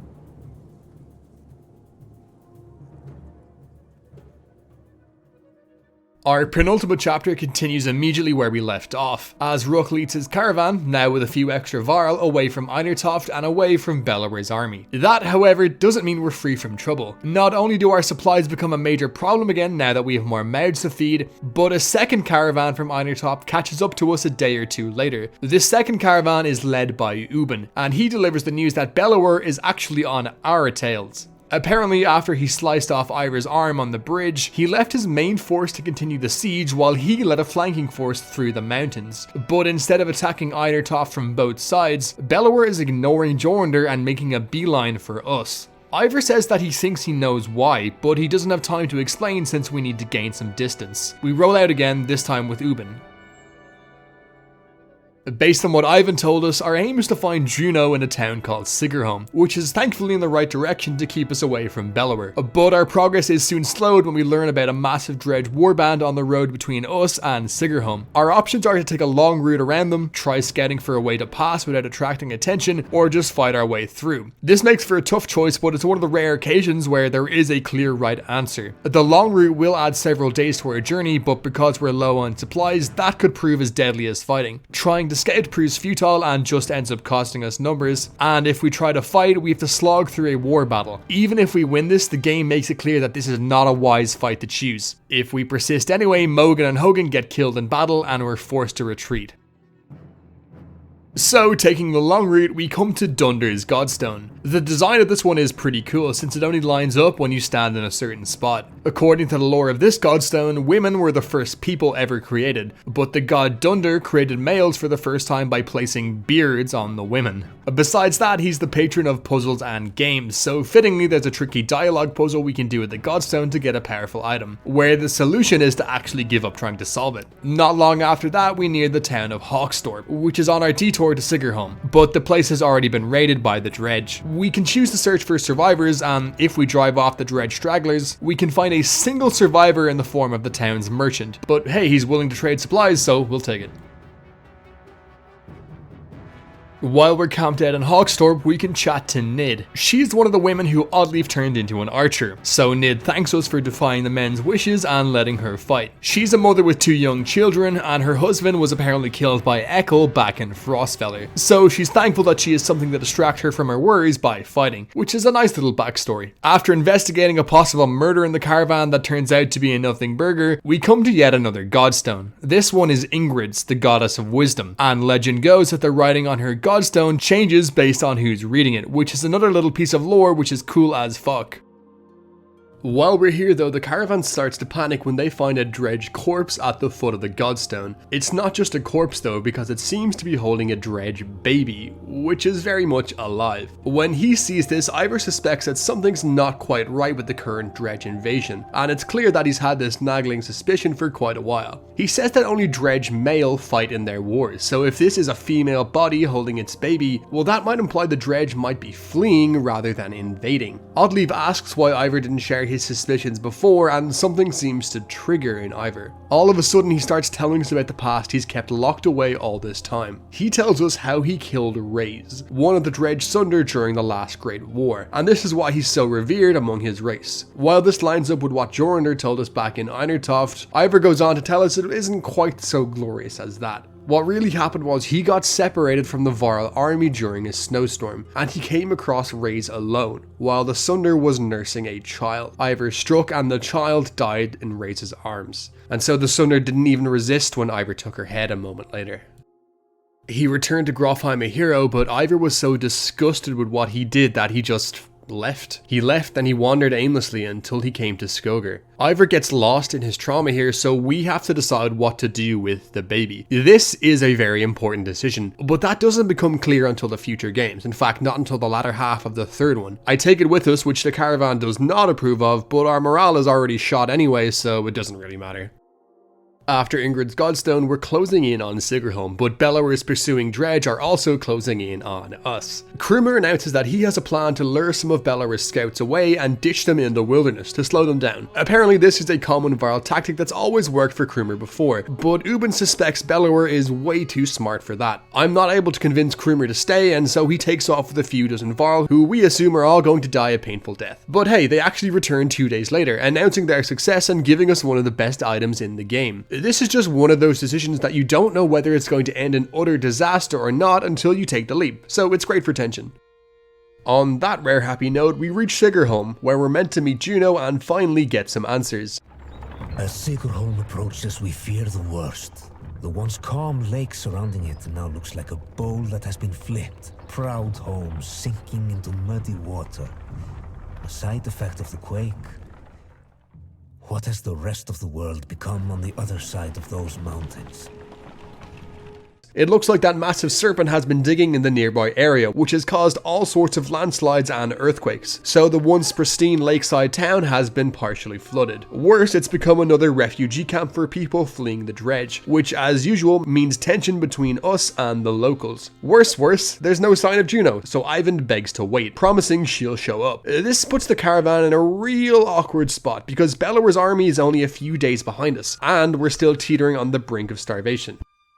Like Einartoft, this sequence gives us total agency. Eyvind is desperate for us to wait for just a day or two, but Ivor and Oddleave are very keen to get out of here because of how the other refugees are eyeing us like we're prey. So the game juxtaposes Eyvind's promise for answers against our caravan's precarious position. I risk waiting a few days because I think we have enough supplies, and during this time Eyvind tells us a little bit about how the magic of this world works. But he also shares his theory about Bellower. He thinks that the Sunder is chasing us because he knows Ivor killed Raze and her child, which would definitely explain some things, since Bellower is prioritizing us over everything else in his path. If we keep waiting, we have to fight off some thieves, and a bunch of our caravan even strikes off on their own because they don't want to stick around in this dump. If we keep waiting after this, well, the days tick by. Our supplies dwindle, and nothing happens. Each day we're met with the options of waiting or leaving. The game throws no events at us, no further dialogue, it's just waiting for us to finally click leave. The devs do a fantastic job here making us think that maybe if we just risk one more day, something will happen, and then having to click leave ourselves just feels a lot more intentional than the game doing it for us. To be clear, Juno will never show up at Sigrholm, but the game really makes you question whether you made the right choice by leaving. Naturally, Eyvind isn't happy, but he seems so hopeless now that he barely objects. When it comes to leaving, we have an option to try cross the lake in rafts to save time, but this goes terribly, and I end up losing some supplies, which once again thrusts us into starvation. We leave Sigurd home with no answers, no Juno, and a lot of Dredge hot in pursuit. Eyvind, who's mega depressed since Juno didn't show, says our only real hope now is to try find the rest of the Volca. But these guys are in the human capital, which is all the way on the other side of the continent. All we really can do is keep trying to outpace Bioware, and that means we keep heading west. To that end, our caravan sets our sights on Boersgard, the largest city in the region. Past Sigurd home, we come to what is a big moment, if you have Ekel and Onef in your caravan. Since we picked up these strays from Frostvelar in chapter 4, we learned that they've had a complicated relationship, mostly because Onef married Ekel's sister, who is now dead. Onef ditched Ekel after the latter's takeover of Frostvelar, and ever since, Onef has been warning us to kill Ekel before he kills us. Onef takes us aside here in the forest, but not to talk about Ekel. Instead, he starts casting doubt on our situation. He worries that the Varl under Krumer could turn on our horde of refugees at any moment. And worse, he makes some very valid points about Eyvind's trustworthiness and motives. He even points out that the massive serpent at Einertoft seemed to leave because it saw Eyvind on the bridge, which is an unsettling thought, and he shudders to think what Juno is capable of if Eyvind is just the apprentice. Onef makes some pretty solid arguments here about the need to be careful of who exactly we're picking up, because the truth is we have no idea what's going on with Eyvind or Juno yet, but even if we agree with him, it doesn't matter. Onef says it's too late to be making these observations now. We had our chance. Before Rook can react, he's stabbed as Onef launches a mutiny. Immediately, he mortally wounds Oddleaf and kills, you guessed it, Ejil, before he drags Alet into the woods. Ivor leads a counterattack, putting down Onef's mutineers before we chase down Onef, only to find him dead, an arrow in his eye from Alet's bow. In the aftermath of the failed mutiny, it's only through Eyvind's magic that Rook and Oddleaf are healed, but there's no such luck for poor Ejil. This is his third and final death opportunity in the game. With Onef out of the way, we can finally level with Ekel. He says he did warn us that Onef was no good all this time, and to be fair, those warnings fell on deaf ears because everyone thought he was, you know. Long story short, it looks like Onef was the one calling the shots in Frostvelar from the beginning, and Ekel was just a front to attract all the heat. But why would Ekel play along like that when he pretty clearly has it out for Onef? Well, remember how Onef and Ekel were bonded because Onef married Ekel's sister? The story we got before was that this sister died of a fever, but that's not really what happened. Onef killed her, and to this day, Ekel never knew why. And naturally, he plotted revenge, but he didn't just want to kill Onef. He wanted to make him suffer, to feel the weight of his sins, to feel regret. But Onef never did. He never showed any signs of his wife's death affecting him, never any doubt. So eventually, Ekel sort of just gave up on ever seeing that grief, that repentance. He gave up and just followed along because, in a very twisted way, Onef was the only family he had left. And just like Rook is doing all this for Alet, family makes people do strange things. That marks the end of the Ekel-Onef plotline, which is one of the few larger storylines that's fully tied up in just the first game. And it's a damn good one that shows the depth and complexity of some of this game's characters. Although the game never outright says it, I do love how it reflects on the idea of doing anything for family, no matter who they are or what it is. Because ultimately that is what Rook is doing for Alet, and it's what can justify all sorts of heinous actions throughout the course of the story. Anyway, before we head off again, we can check in with Oddleaf, where the game hints at a romantic connection between her and Rook properly for the first time. The road to Boersgard beckons, and we've got 2 more pit stops before we get there. The first is the second to last godstone of our journey, and that's Bjorulf's. As the god of alcohol, he's one of the most favoured of all the gods, so our time here is marked with a short respite of celebration. Just past Bjorulf's godstone, we come to our final stop at a village called Reinavik, which is famous for its mead. Reinavik is more of a smattering of farmhouses than a proper town. Though judging by stray Dredge stalking through empty fields, it is barely even that anymore. And we arrive to find some Dredge struggling to kill a single Varl who's ass-blasted drunk. We go to his rescue and meet the drunken Sigbjorn. He wakes up in our wagon the next day, so hungover that he can't remember the fight, only that he was sent to the village to grab some supplies, most of which he drank. After this, the walls of Boersgard appear on the horizon, and Chapter 6 comes to a close. As we pass steep cliffs, the sprawl of Boersgard comes into view. A city of contrasting rich and poor, opportunity and gamble. Our best hope for salvation, or our graves. So this chapter was an interesting bridge between the mid-game climax at Einertoft and the first game's finale at Beauregard in the next chapter. Because of this chapter focuses more on characters and lore, and it does so to great effect. Like I mentioned earlier, while the Dredge make for a great broad conceptual antagonist, Baldur is a necessary addition to give this mysterious enemy some personality. And this chapter drives that home by finally telling us Ivor's backstory and Balur's apparent quest to avenge Ray's. More than that, the revelation at Ingrid's Godstone with the Dredge baby also hints at the reasons for the sudden Dredge invasion, or as the game more so hints, the Dredge exodus. I also dig the Sigurd home sequence and how the game just will not progress until you make the conscious decision to stop waiting for Juno and get out of there, and the sense of hopelessness that follows it. I think a good part of why this works is because we do get a bit of a lore payoff from Ivor at the Godstone, so it doesn't feel like we're actually robbed of answers here. One of the big ticket items in this chapter though is Onef's mutiny. I already went on about how this event, and particularly the conversation with Ekkel in the aftermath, tops off a great character storyline, and this does directly come from your decisions. Again, if you don't recruit Onef, this event does not happen. The sad trade-off is that you can never keep Egil alive in this timeline. The one criticism I have is that while I'm fine with this being a scripted event and Onef does give pretty valid reasons for his mutiny, events like these would be a great manifestation of consequence based on how you're running the caravan. It represents what the game could do with its resource management system, but chooses not to. Like I yapped on about in the earlier parts of this video, this only serves to limit the impact and immersion of those consequences.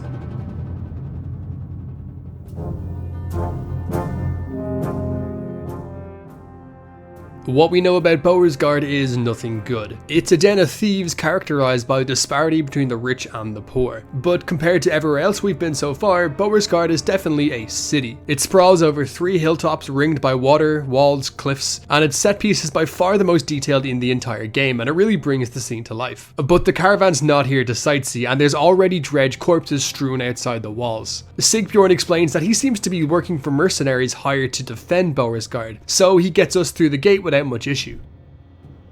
Once inside, the difference between Einertoft and Beauregard is night and day. Whereas Einertoft was an organised military defence with a clear leader, Beauregard is spiralling into chaos and pandemonium. We meet the closest thing the city has to a leader, Bolverk, a hornless varl and the leader of the mercenaries called the Ravens. Bolverk is Sigbjorn's boss, and these Ravens are pretty much single-handedly holding down the city, because it looks like all the local guards have been killed or fled. Bolverk isn't exactly the bearer of good tidings either. Seemingly riding townsfolk have ravaged Beauregard and the governor has gone into hiding, and Bellower is still on his way.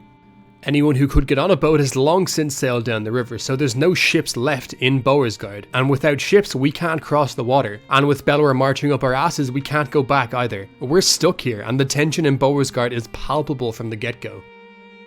When he learns that Eyvind is a mender, Bolverk takes him to see the governor, and when Eyvind gets back he gives us a rundown of the situation in Beauregard. The governor is in hiding because of the riots and he's eager for a way to escape. There's a little bit of exposition here, but basically the only real place left to flee is west towards the human capital, where Prince Ludin's father rules as the king of humans. The governor of Beauregard seems to have some kind of beef with the king, but Eyvind is able to offer him the protection of the Menders in exchange for an alliance. In return, the governor will have the Ravens build new ships for us to escape downriver. The only drawback here is that we can't build enough ships for the whole town, so it kind of means leaving most of Beauregard's population to die at Bellower's hands while we flee.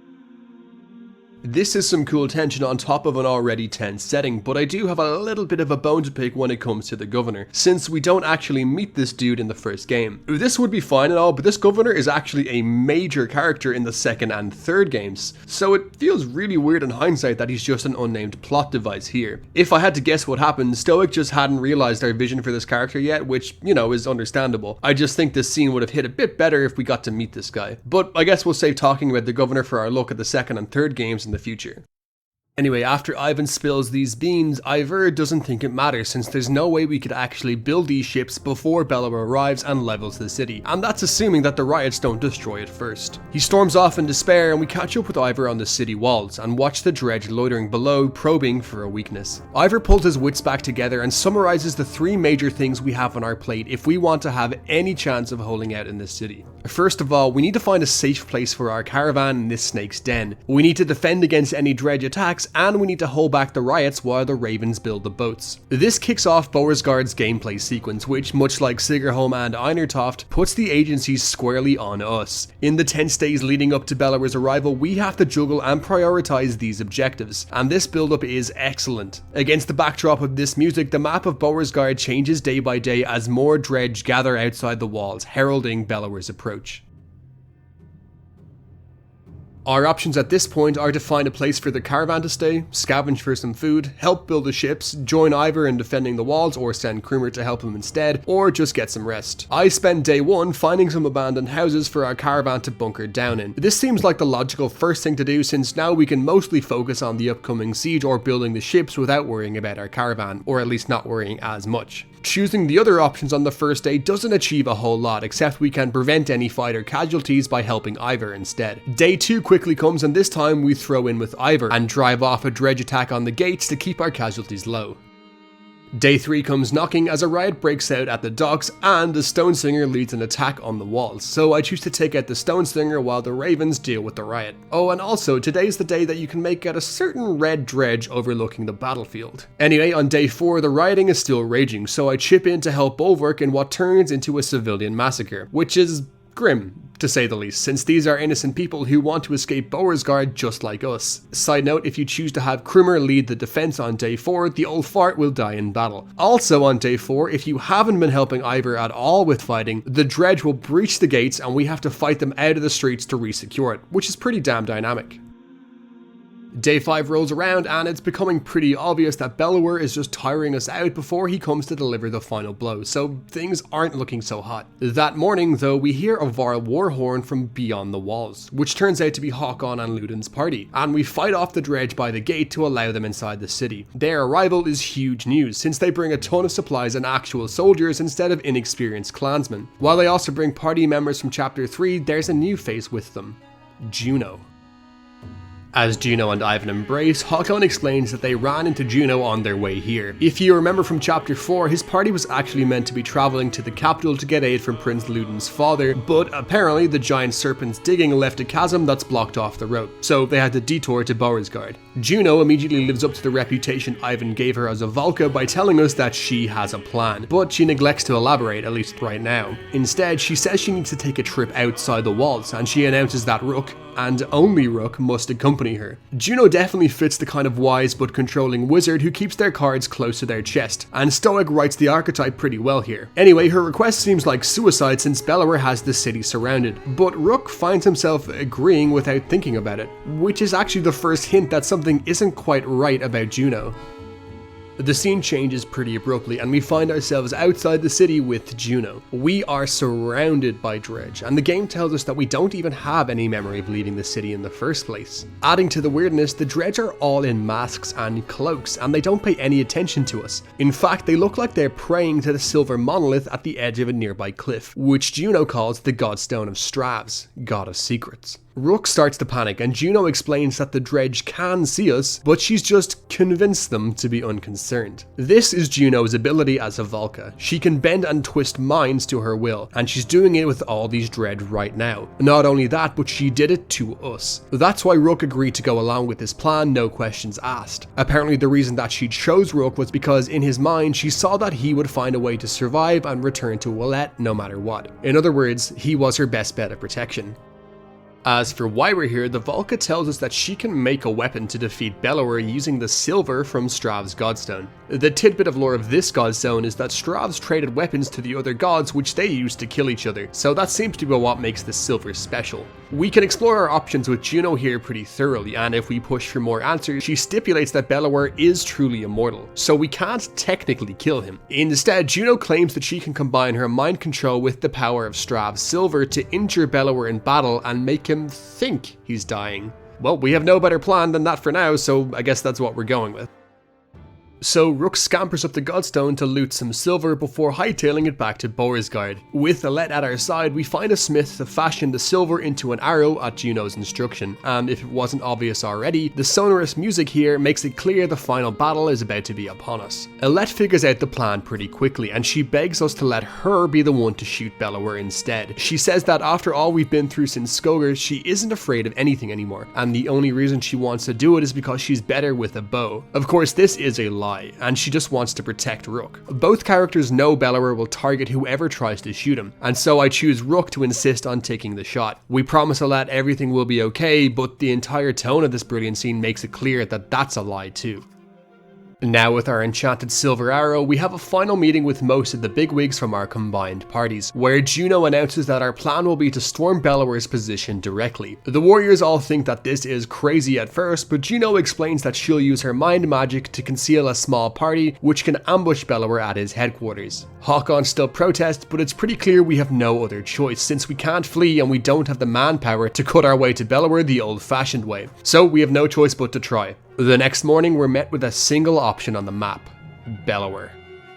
Juno casts her spell, and without any heroic speeches, off we go. We immediately cut to our party in Bellower's camp, and this cut is a little too abrupt, to be honest. I think even just a few panels of our party leaving the city would have made for a much nicer build up here, but no, instead it's literally straight into the fight. Anyway, this throws us into the final battle, and this one's a bitch, even on normal difficulties. Bellower not only has dummy thick stats, but he's backed up by some of the toughest Dredge enemies, so the battle usually requires some trial and error, and frankly some luck. Even after my first playthrough, when I know exactly what goes on in this fight, it usually takes a minimum of 2 or 3 attempts whenever I replay it. While Bellower is very strong, the real challenge is juggling the smaller enemies. This fight has 2 phases, and for the first we only need to reduce Bellower's armor, which isn't too difficult. When that happens, we can use the new silver arrow ability on either Rook or Alette to trigger a still cutscene where Bellower grabs whoever shot him and pop goes the archer. This triggers phase 2, which fades in with this haunting chant and either Rook or Alette lying motionless at Bellower's feet. This scene is pretty effective, but largely because I don't think the game is trying to make it into a twist where you don't see either Rook or Alette dying. The scene between these two at the blacksmith makes it very clear this is going to happen without outright saying it, so this more so feels like the headsman's axe falling. Phase 2 restores Bellower's health and resets the battlefield, only now we have a disadvantage in that we're down 1 party member.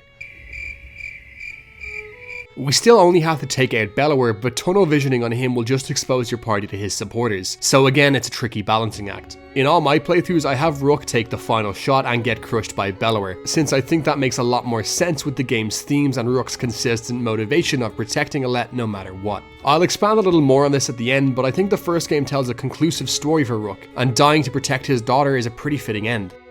With Alette fittingly getting the final hit on this playthrough, Bellower finally falls quote-unquote dead as Juno's spell takes effect.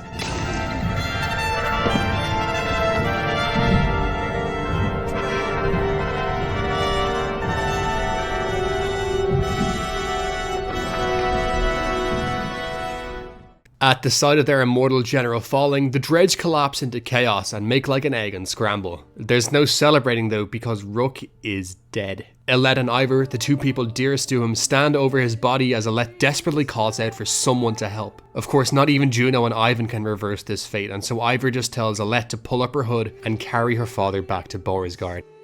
With Bellower's apparent death, the Dredge seem to lose all interest in sieging Beauregard, which suggests that the only reason they were attacking the city in the first place was because of Bellower and his grudge against Ivor. As they all scatter, it seems to feed more into Ivor and Eyvind's theory that the Dredge themselves are running from something instead of just invading. Either way, Rook's sacrifice has bought us the time we need to build as many ships as we like and sail across the river, west towards the human capital. In the game's final dialogue sequence, Ivor has to tell Alette that it's time to say goodbye to her dad. What follows is a beautiful cutscene as Alette, with the Skogar banner in one hand and a torch in the other, sets her father's pyre ship ablaze. Exactly like in all the travelling sequences throughout the game, Rook embarks on one final journey, and his pyre glides across the water under a stunning score.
and the credits roll on the first part of the Banner Saga trilogy. Alright, so rewinding real quick to before the final battle. It should be pretty clear that if you let Alette shoot Belvoir with the silver arrow, then she dies instead, and Rook continues to be the main player character going into the second and third games. If you choose for Rook to die though, then Alette fills this role instead. From his very first scene, Rook's character is all about not only protecting Alette, but also everyone else around him. While he's definitely the reluctant hero archetype, Stoic does this in cold-hard realism by repeatedly trying to teach us that it isn't possible to save everyone, and you're never going to be this idealistic hero who always comes out on top. Just think about some of the stuff we've discussed over the story. If you're playing blind, it's almost impossible not to lead characters like Egil to their death. If you recruit Hogan and Mogan, you kill innocent villagers who are just following their chief's orders. And in Beauregard, you basically massacre civilian riders, or at the very least, you turn a blind eye to it. When you really think back on some of these events, they can be pretty harrowing for someone who only ever wanted to protect his only child.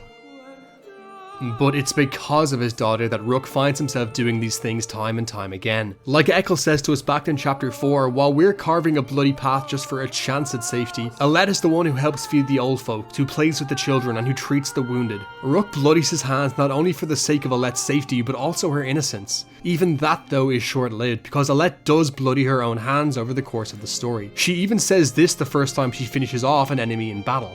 This is a coming-of-age story for Alette herself, from an innocent child whose father will do all sorts of bloody deeds to protect her, and culminating in her murder of Onef in self-defense, and her attempt to convince Rook that she could be the one to kill Belvoir, and that she's not afraid.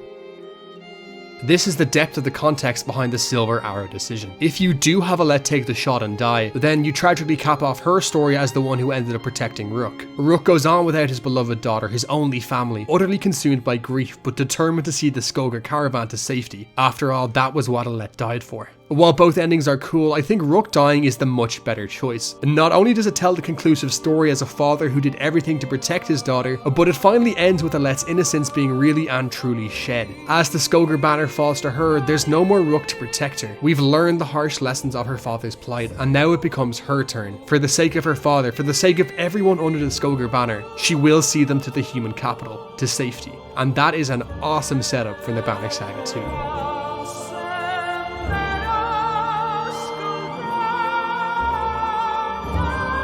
In case it wasn't clear, I'd think Beauregard is an awesome climax, largely because of how effective it is at building tension. The balancing act of all the various objectives is really intensely engaging, though I do wish there were a few more consequences based on your choices rather than the pretty specific instances I mentioned. This gameplay loop on top of a setting of a city packed with refugees teetering on the brink of complete collapse, and a siege intensifying day by day is just...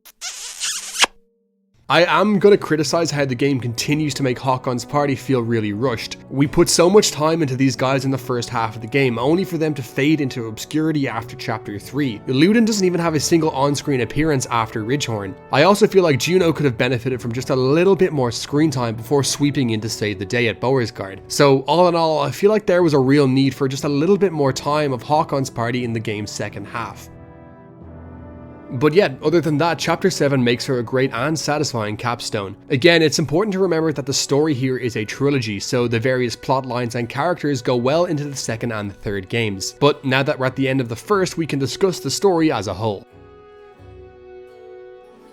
So that is an exhaustive look at the Banner Saga's story, and as in-depth as I tried to be, there's still events and characters that I didn't get the chance to cover, like the Kickstarter exclusive character Trygvi. When all said and done, what can we say about this story? Firstly, I think its strongest trait is its world building and how it really pulls you into its universe. There's a real logic and flow to everything in the game, from its history to its layout, and that gives it such a nice flow. And this is made all the better by how the game lets you tailor your engagement with its lore through stuff like the world map. Stoic also has a real knack for being able to convey a sense of scale and history without saying a lot, which is huge. The same goes for how characters are written. Whether they're important or not, it feels as if they all belong in this world and are all realistically reacting to what's going on around them.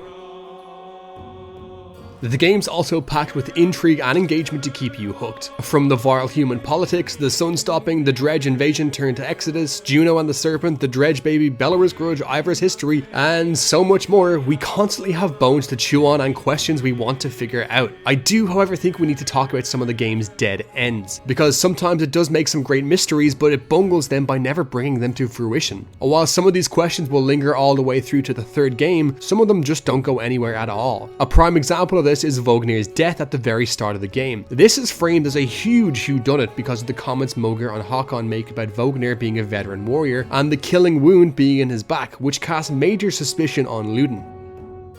But after this one conversation at the start of chapter 3, nada, zilch, nothing. Leaving things open to interpretation can be fine, but only when that interpretation serves a purpose. For example, if you can base some of your personal decisions on it. I guess at a stretch you could use your own belief to choose how aggressively Hakon treats Ludin in chapter 3, but I just don't really feel like the game tries to make a connection between these choices and Vognir's demise. This more so seems to be a consequence of Ludin being a little shit. We don't get any option to confront Ludin or otherwise investigate, and never again does Vognir's death become relevant. So the unfortunate result is that it just feels like a quick plot device for a plot device's sake, which sucks because I feel like it could have done a lot to fuel Hakon's character arc. On that note, let's talk about characters. Obviously there's a fuck ton of them in this game, and while the relationships between Rook, Alet, Ivor, Oddleif, Hakon, Lubin, Udin, Eyvind and Juno are those most central to the plot, every named character has their own distinct personality and backstory. Krumer is an old-timer warrior who relishes glory, Mogr is a level-headed and sturdy officer, Yrsa is a sinister and unsettling archer, and so on and so forth. This makes all these characters memorable. On paper, you might think that this makes the characters sound shallow, but not only is it really important for distinguishing each character in a cast of many, but I also think the way each of them is written genuinely shows a lot of depth in them. Most Caravan characters have their own storylines, though I use that term kind of loosely, and these usually unfold over the length of the trilogy rather than just one game. These aren't really side quests or anything like that, but just instances where we learn more about these characters or develop them in some way, so most of them are slow burners. For example, I praised the interaction with Mogan in chapter 4, in that he was glad the Dredge invasion happened and saved him from a mundane life of farming. His arc progresses into the second game where he abandons his brother and joins a mercenary company in pursuit of more battles and glory. These storylines aren't always super profound, but that's fine because what I really think that they're trying to show us is both how our journey touches the lives of everyone around us and how these people view the world so that it informs our own perspective. Often the development of these characters is directly defined by us, and that can range from seeing their story to completion or getting them killed. Egel's another great example. From the very start, we know he's in love with Alet, and he has so many death opportunities in the first game. But if you keep him alive despite all this, there's a point in the second game where he does confess his feelings to her, assuming Alet herself didn't die at Bowersgard. Especially if you know what kind of fates Egel could have met in the first game, this makes this arc infinitely more satisfying.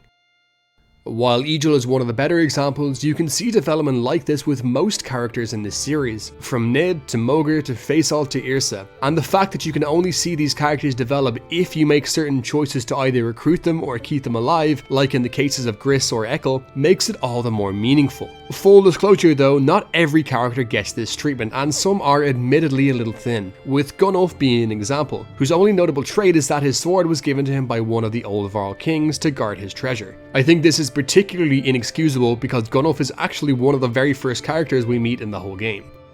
So yes, the narrative in the Banner Saga is definitely not without its flaws, and that extends well beyond shallow characters. The one that bothers me the most is the late game structure. Up until chapter 4, the plot is mostly focused around Ubin, Hakon and Ludin's party as they battle their way from Strand to Grofheim. Between Vognir's death, finding Eyvind and the raising of Grofheim, this section of the game is packed with events and choices we have to make through Hakon, which focuses on the grand unfolding of the plot, in contrast with the character focus of Rook's party. The issue is that chapter 3 is the last time we play as these guys and the last time we even see some of them. I can definitely see why Stoic might have done this in the context of trying to tell their story in the way they wanted with limited time and resources, but I can't really agree that it was the best idea to have us get to know Hakon's party so well only for them to be dropped like a hot potato at the halfway point. It's jarring and unnatural, and by the end of the game leaves us wondering what was the point in fleshing out all the characters in Hakon's party in the first place.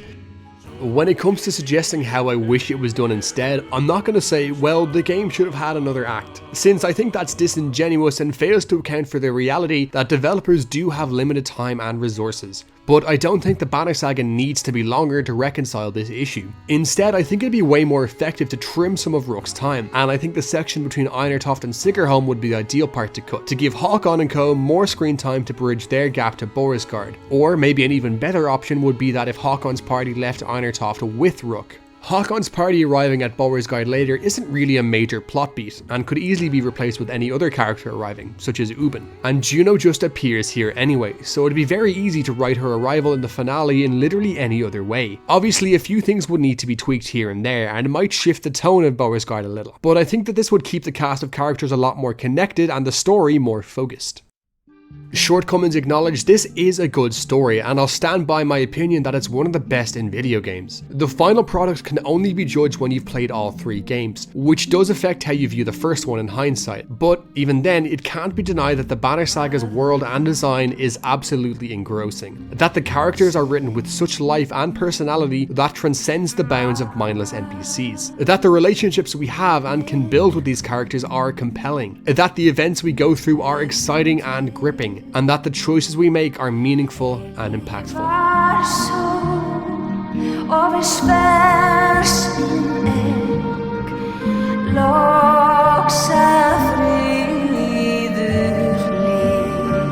I don't think that the Banner Saga has the greatest story ever told. I don't think the characters are close to the best ever written. And I don't think the gameplay is exceptionally good either. But despite that, I say with absolute confidence that the Banner Saga is a good story game because of the sum of its parts. And its flaws teach us how even better story games can come along in future. While the story itself is a good one, it's all the other aspects of the game that transcend it into a great story game. The audio-visual design plays a major role in bringing the game's excellent writing and organic world to life, and does an incredible job at immersing us.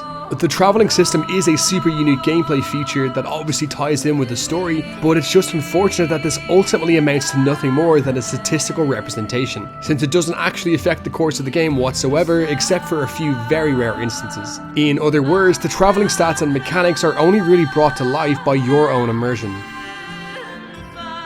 The combat, for all its balancing issues, does fit the game's themes very well, in that it does capture tension and forces you to think strategically on a lot of different layers. Objectively, I do think that the combat is enjoyable, but not everyone is a fan of the turn-based strategy genre in the first place, and while the Banner Saga has a lot of unique mechanics that make this system go a lot deeper, it also has its fair share of problems, more so than any other area of the game. The balancing and character scaling just feel like they never should have left the workshop or were never really playtested, and the clunkier aspects of combat can frustrate you to the point where you view the game itself in a dimmer light.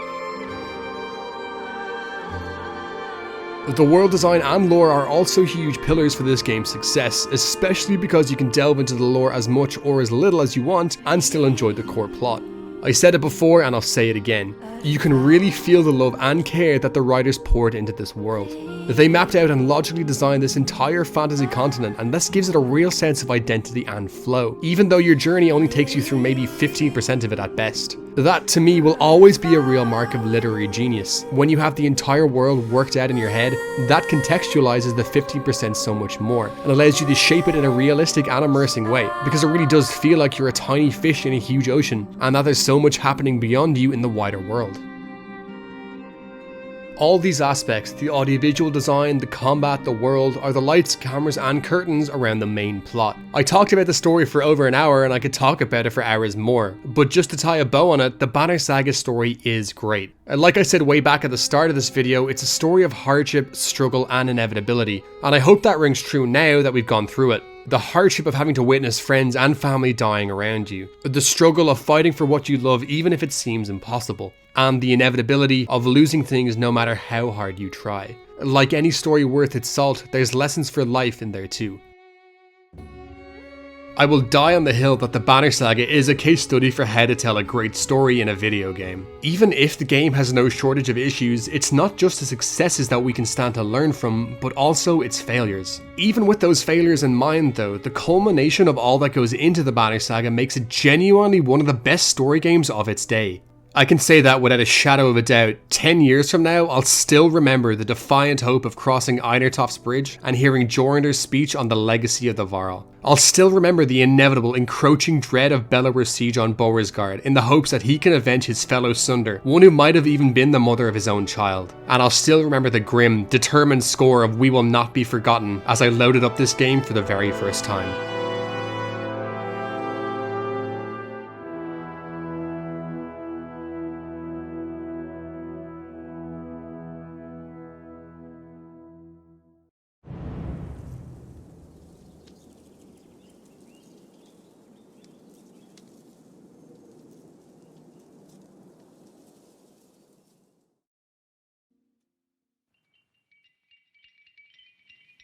So, thank you for watching this video. This is my first ever YouTube video, assuming we're not counting my 30-minute Enter the Gungeon video, which was at 0 resolution from 2018, or when my friends and I made a shitty Lethal Company video so I could learn how to edit. It was in November 2 years ago, in 2022, that I first said to myself that I wanted to make a video over Christmas. Somehow over Christmas turned into almost 2 years, as the project went on and off the back burner as real life ebbed and flowed. But here we are, the culmination of 2 years of procrastination. So even by clicking on this video and listening to me right now, you're making all that time worth it. And you can make it even more worth it by leaving a like and subscribing. And now that I've actually gotten this over the finish line, here's hoping the next video will be closer to 2 months in production and not 2 years. So, thank you for being part of one of my life goals of making video essays. Take care, and I'll see you with the next one.